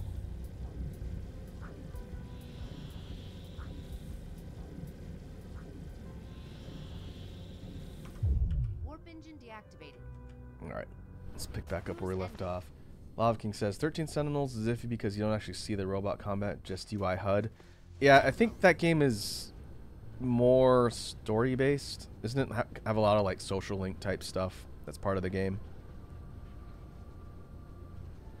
I know less about 13 Sentinels, but I've heard good things about it from people I know who've played it. I just haven't played it. Yeah, I wish Vanillaware had more push for further development. All of their stuff is published by Atlas, but I don't think they fund them. I was a big fan of Dragon's Crown. I wish they made more games. Their art style is just ridiculous. The detail.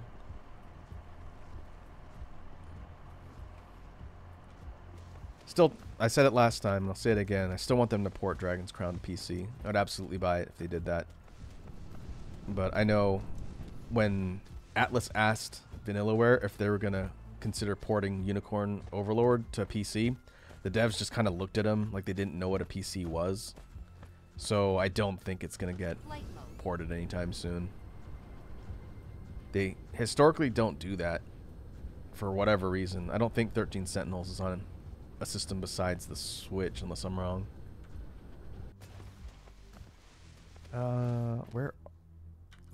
Where are my recharge stations? Oh, my rechargers. Oh well. Let's put them here. You've built a wireless power tower for transmitting power over a long Let's do range. 6. The exciting part is that it can also draw power from the power grid to charge the mecha. Yep, got it. It's on PS5. Which one's on PS5, Lava King? 13 Sentinels?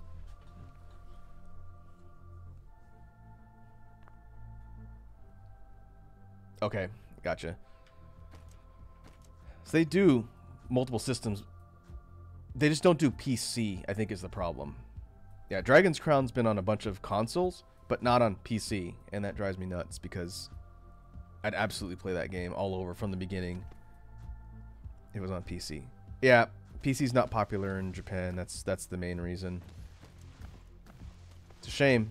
I think it's getting there, though. We're seeing a lot more higher profile titles being like universally released across console and PC. There was a time when the idea of a Monster Hunter game being released on PC was a pipe dream. It was just a far-off fantasy of something that would never happen. And now we've got universal releases for the last 2 major titles. Wasn't at the same time, and I'm thinking for Wilds next year, hopefully, it's going to be on everything at once instead of consoles to start and then PC later, which is the way World was, and that's the way Rise was.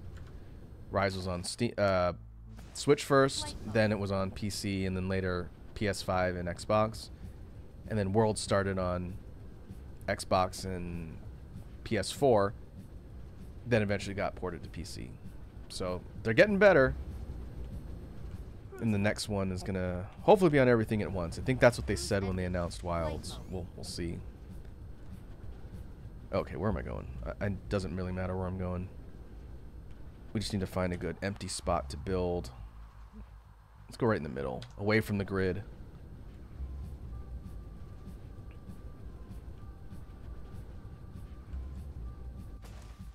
Yeah, we'll build over here and just clear out. I should have grabbed more of the foundations, but oh well.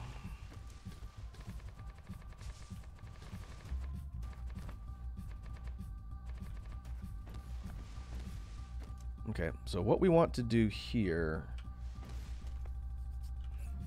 first thing you want to do is set up circuit boards. So we're gonna drop, oh. Well, should have grabbed another one of those too. Well,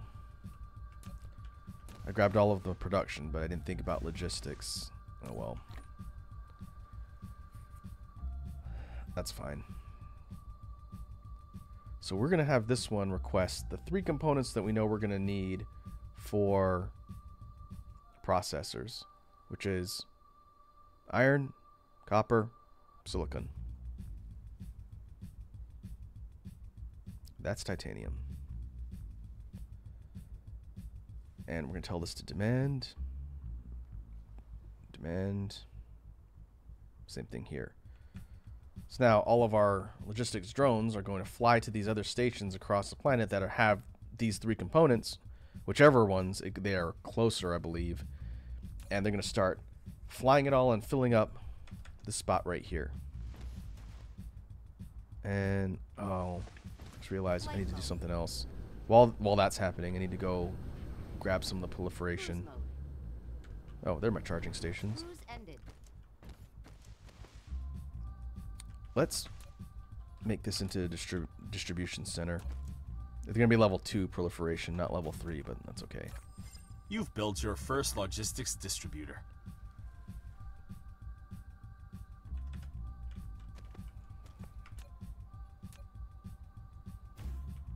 Okay, the green ones are level 2. So we're going to take those and we're going to have our fidget spinners fly them over here so that we can start powering things with proliferation to increase productivity. So we'll put you here.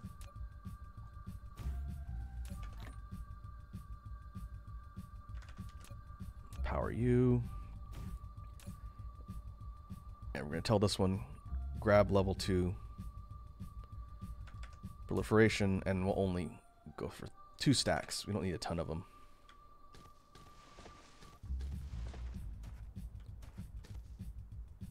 Now, the first area we're going to run, we'll go, let's see. We'll start from the top. We're going to do circuit boards first.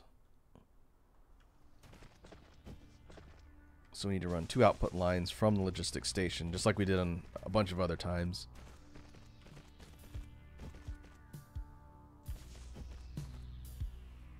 And we'll... Oh, I should have grabbed another sprayer. A stack of sprayers. Oh well.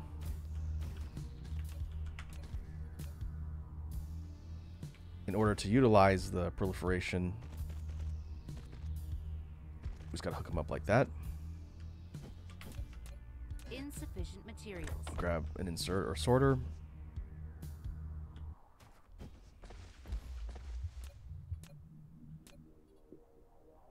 Probably should have put that a little further from the entry point, but that's okay.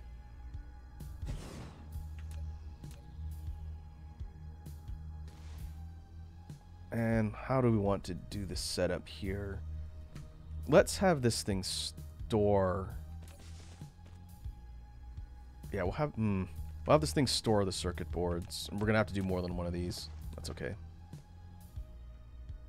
Technically, if we're gonna do another build setup for the processors themselves, we couldn't do it in 2 phases, but this will be fine. It's not gonna matter too much.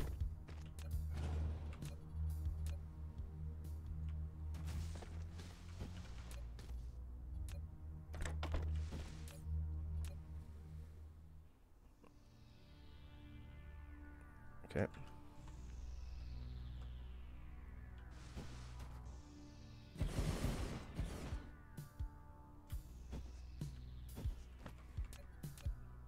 It can go.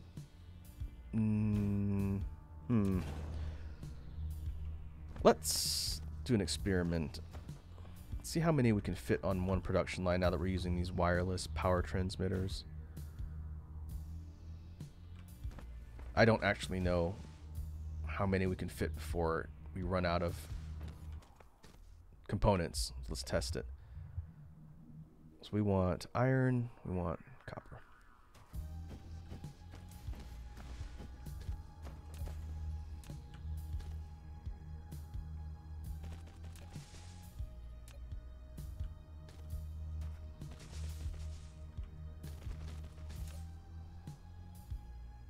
And we're going to have you store output.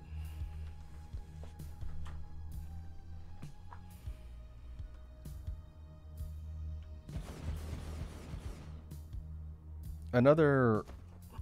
Actually, I have a better idea on how to make this look a little bit nicer.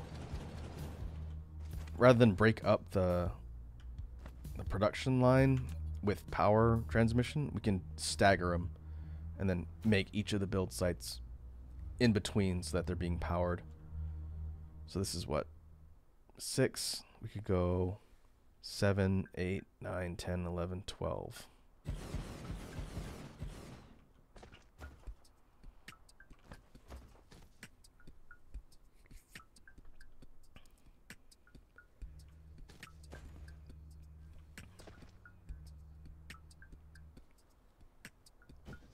Now, what looks like is happening is it's still 6. So what's happening is these 6 right here, or maybe the first 4 or 5, aren't getting a chance to offload their contents because they're being overflowed down here by these. But looking at the actual production line, there is not enough iron. Iron's getting all the way down to... it's making it all down the end. It's just, it's kind of falling off at this last one. So I guess we can do 12.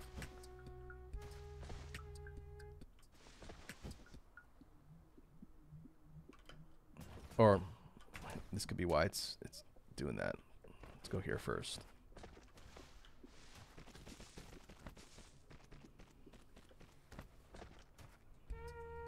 I'm thinking it's still not going to reach all the way down there. I think we might have to go 10. 9 or 10 might still be the max.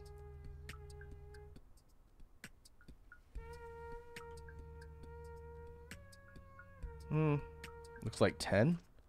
It's getting down here before it's completely out in most cases. No, maybe not. Might be wrong. 1, 2, 3, 4, 8.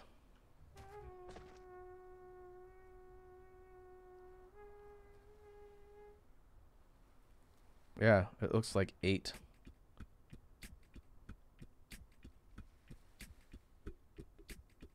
Okay, it's a little bit different than we were doing when we were doing groups of 3 because it's being broken up a little bit further and spaced out. But if we have these all right next to each other, it looks like 8's the limit. But I wonder if we even need to have it separated if there's only 8 of them.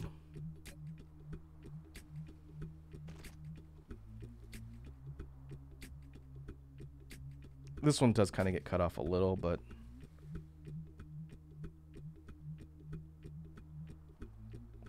that's probably okay. I don't think it's worth changing the belt division for just 1. Yeah.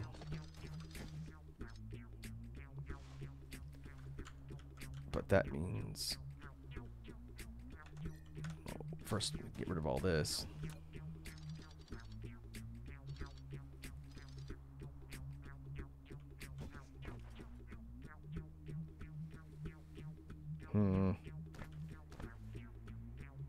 Now I'm on the fence.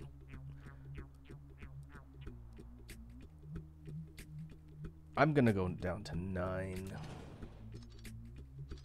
Let's see if that alleviates this problem down here. Let's go ahead and save our progress. This side quest of sorts is probably gonna end up taking the entire stream looking at the time. Wasn't my intention, but this is something we need to do in order for it to help our production. Lava King says, Raka, what you would really like if you can emulate it is Custom Robo. Isn't there a Custom Robo game on Steam? Or one that's coming out on Steam? I know we've talked about it before. I have no experience with that series at all. I know it's pretty cool. I've never played it.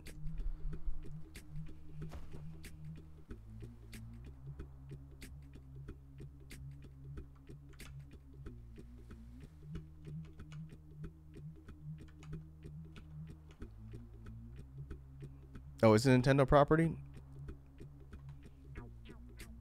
Okay. I thought there was a similar styled game that was coming out on Steam. I could be thinking of something else. I don't have any access to Nintendo-based emulators on like more recent generations. I have a means to play some of the old handhelds, Nintendo and Super Nintendo, but nothing higher than those consoles or handhelds. Like, I don't have anything that can emulate GameCube or 64 or Wii. I've never really had an interest in messing around with that stuff, especially with how uppity Nintendo's been getting with emulation lately. I'm even less inclined to want to mess with it. Huh. Looks like we're still pinching production down here. That's interesting.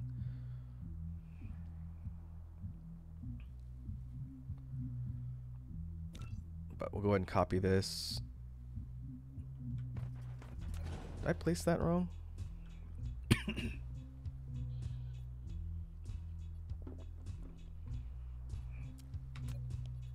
Let's see if we can move it up. Or even better, put it right in the middle. Oh, excuse me, something in my throat.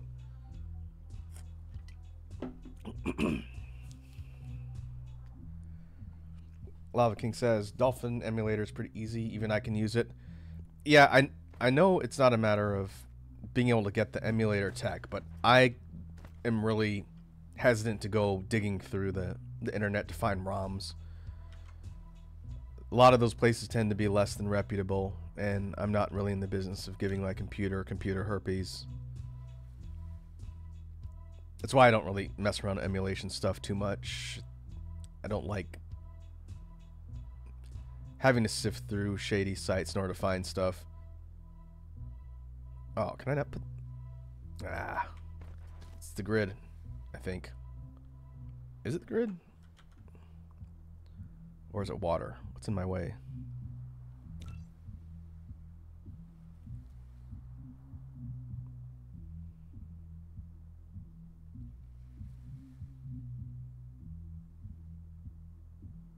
Colliding with other object. What's it colliding with?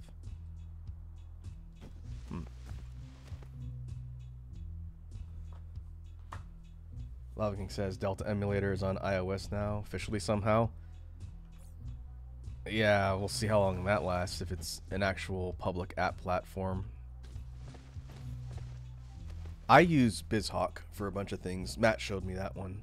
It's pretty handy, and I did manage to find some things. That's how I streamed... what did I stream on there?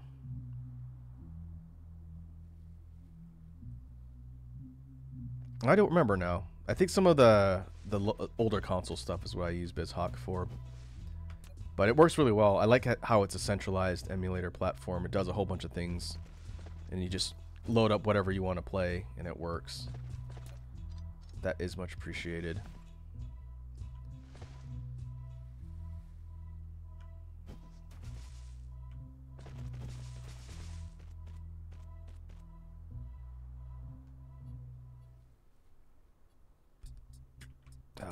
Let's see, can we fit this? Nope. Nope. That was not very efficient. I guess now we don't even need that there. Oh, okay, that works.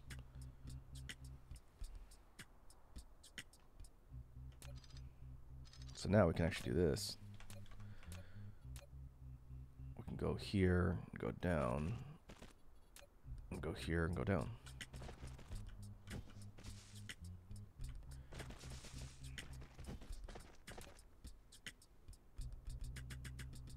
Oh, wow, just barely.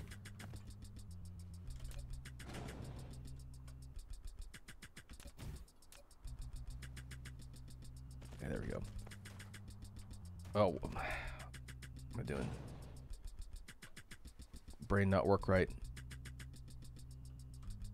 This goes here.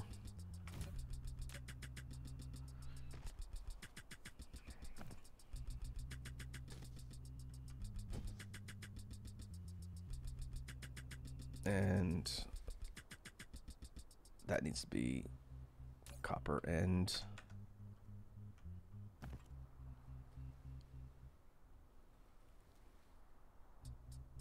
iron.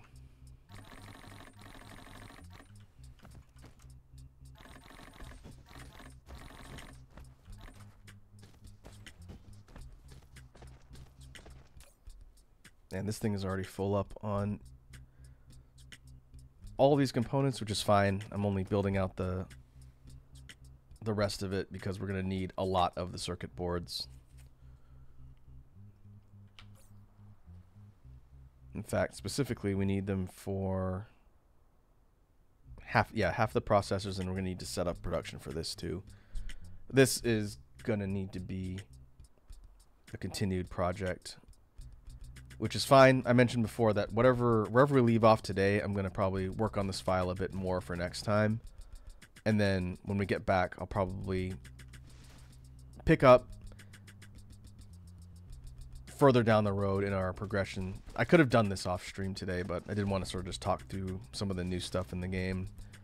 These DSP streams are a bit more of a chatting session than a straight gameplay session. Most of the time. There's nothing wrong with that.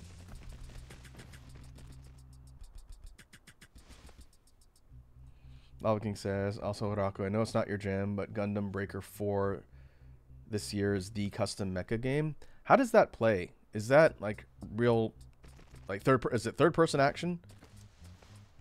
Because the only Gundam like kind of mashup combat games I've played were like the old the Muso type Gundam games, which I know they're not customizable, and I did find those to be fun. I do like the Muso series quite a bit, but it was like a bunch of crossover Gundam property stuff. Okay, like build your own custom thing. Is it going to be on Steam? If so, I'll keep an eye out for it. Okay, well that's good.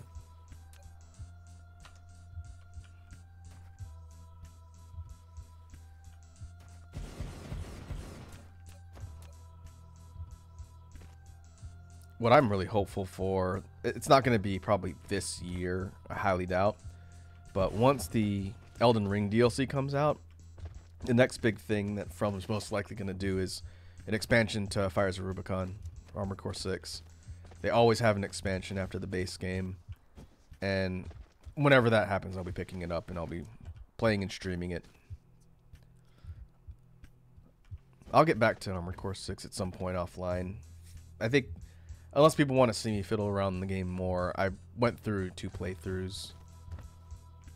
Most of which was on stream. Not all of it, but most of it was on stream. And I really enjoyed it. Armored Core 6 was great. It lived up to all of my expectations for a new Armored Core game. Something which I didn't think we would see.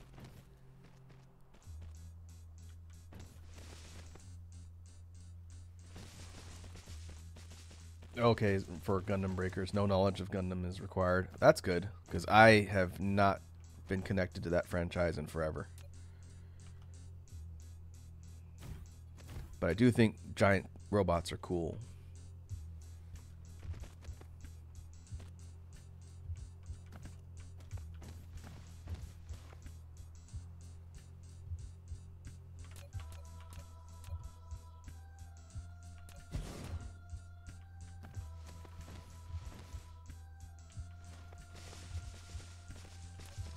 Okay, let's hook up output here.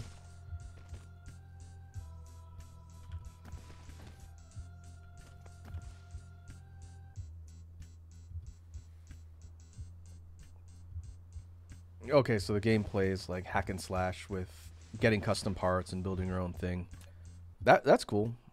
I can get down with something like that.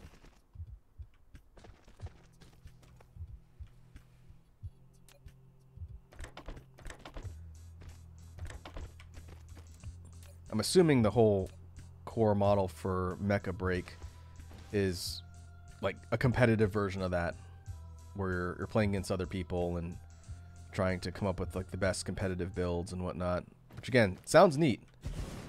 I'll probably get smoked, but I'm definitely down to try it out and see how the competitive aspects look. And I play a lot of fighting games, so I'm not afraid of getting smoked while I learn how to play a game.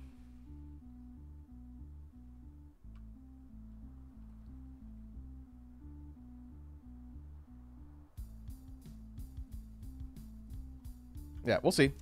We'll keep that on the radar for things to look out for in the future.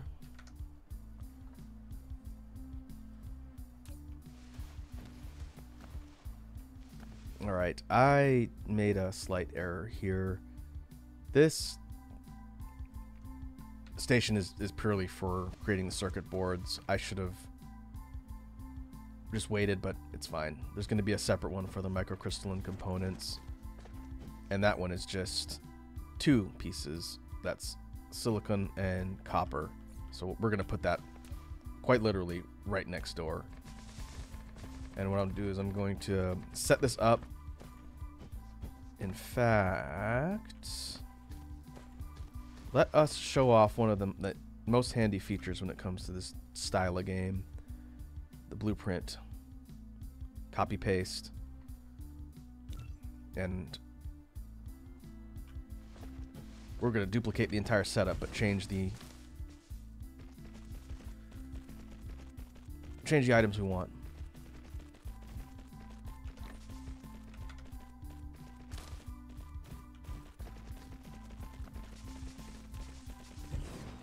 So rather than build all of the stuff from scratch, we're just going to tell our drones to do it for us. Oh, no, I don't want that there.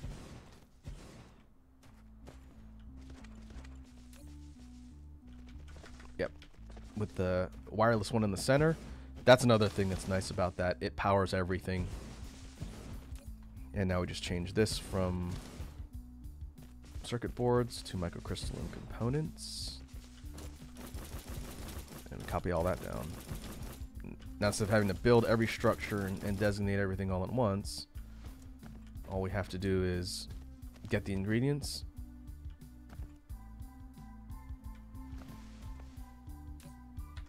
Oh, well, that's going to change. This is going to be the microcrystalline components.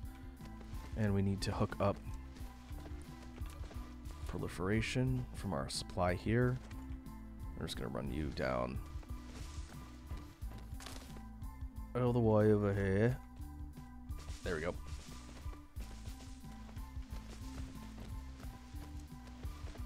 It's not like we're going through this particular resource quickly, so we'll just have it run from the main source. Flight mode.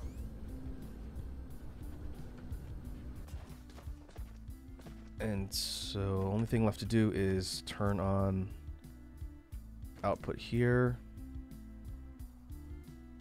output here, output here.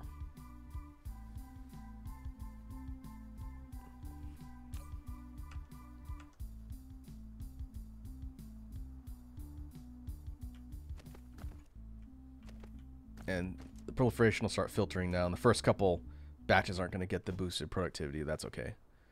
It'll make its way down here eventually. And now just like that, we have a dedicated source that is creating the microcrystalline components.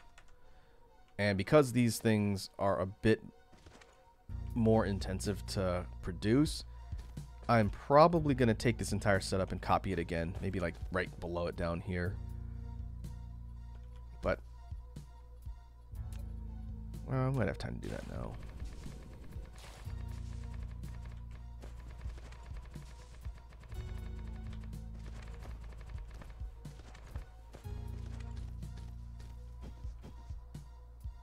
Yeah, I guess we can do that right now. I'm going to try and line it up too.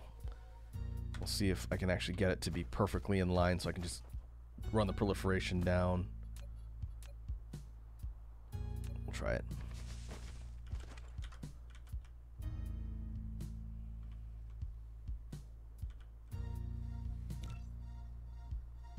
Oh, we're going to go across the equator. Ah, it won't let me. Oh, it's disappointing. We'd have to go... we can go up. I'm out of things that can fill in water, though. Otherwise, I'd do that.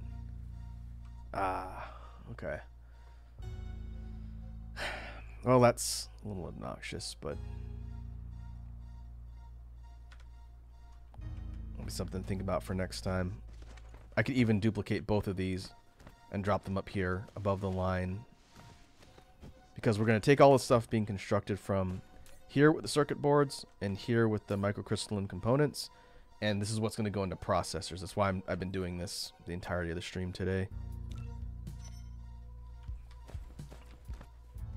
But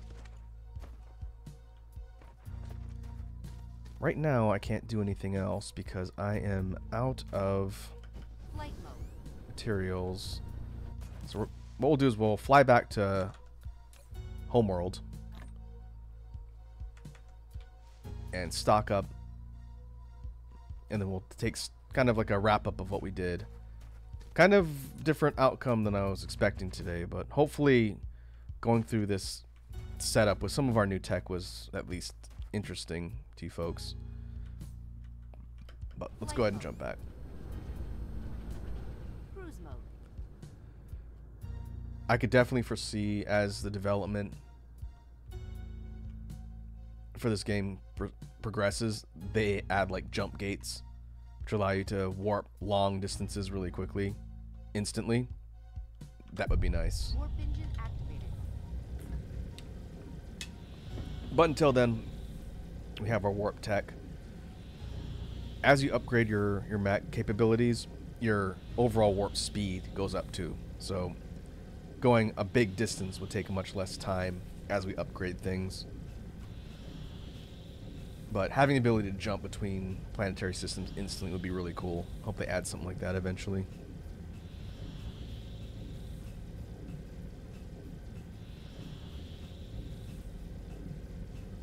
Let's see if we have just enough energy to get to Homeworld before our warp drive dies. Just barely. Warp engine deactivated. Cruise ended.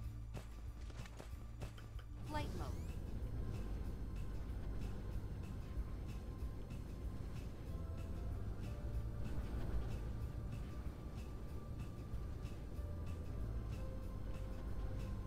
Alright, so back on Homeworld. Where did we set up? Oh, we didn't start producing the quantum chips yet. We pieced out in order to do that side quest and set up production for processors, but it's going to most likely be somewhere around here. We have a lot of open real estate here on Homeworld still. It's probably going to go right around here. I'm going to hopefully get several sites set up, just like we've done here, all producing those chips, because again, they're used for a bunch of things. And we just have to bite the bullet and set up a lot of them now, and that'll help us out later. And in fact, I'm gonna create some overflow for the Casimir crystals. It's another thing that will get tapped out relatively quickly because it's used in several different things. So we'll do overflow like this so that we can have this stuff continuing to stockpile while we're out running down all of these other objectives.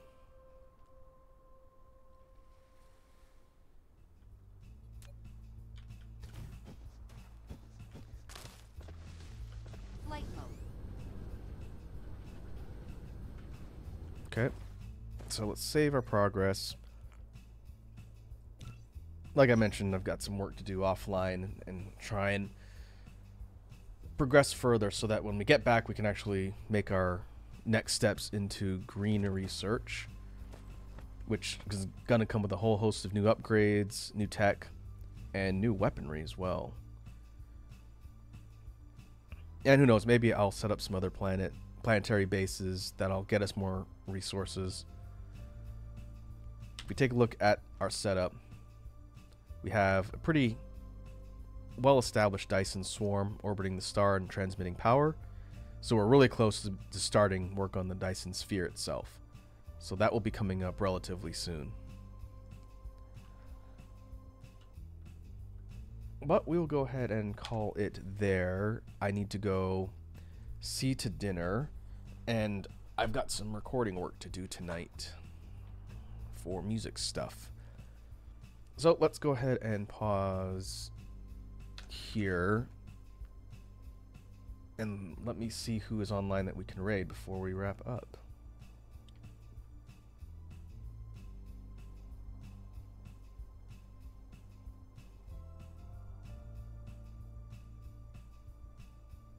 Let's see who's online.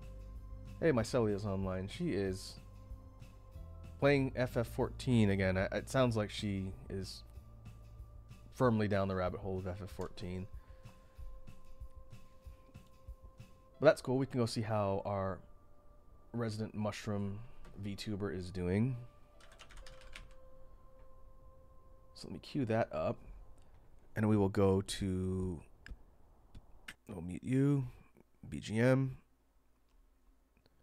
We'll go to outro. And we will call it there. Thanks again for hanging out, folks. It was good to get back to DSP. I know we didn't accomplish a lot today, but I enjoyed talking through a lot of the stuff here with all of you folks. So we'll be back, like I mentioned, on Sunday. We're going to be looking at doing Guilty Gear Strive, returning to Strive and figuring out some of the characters I've never touched. So until then, hope everyone has a good rest of your evening, and I'll catch you in the next one. Let's go see how the FF14 is going.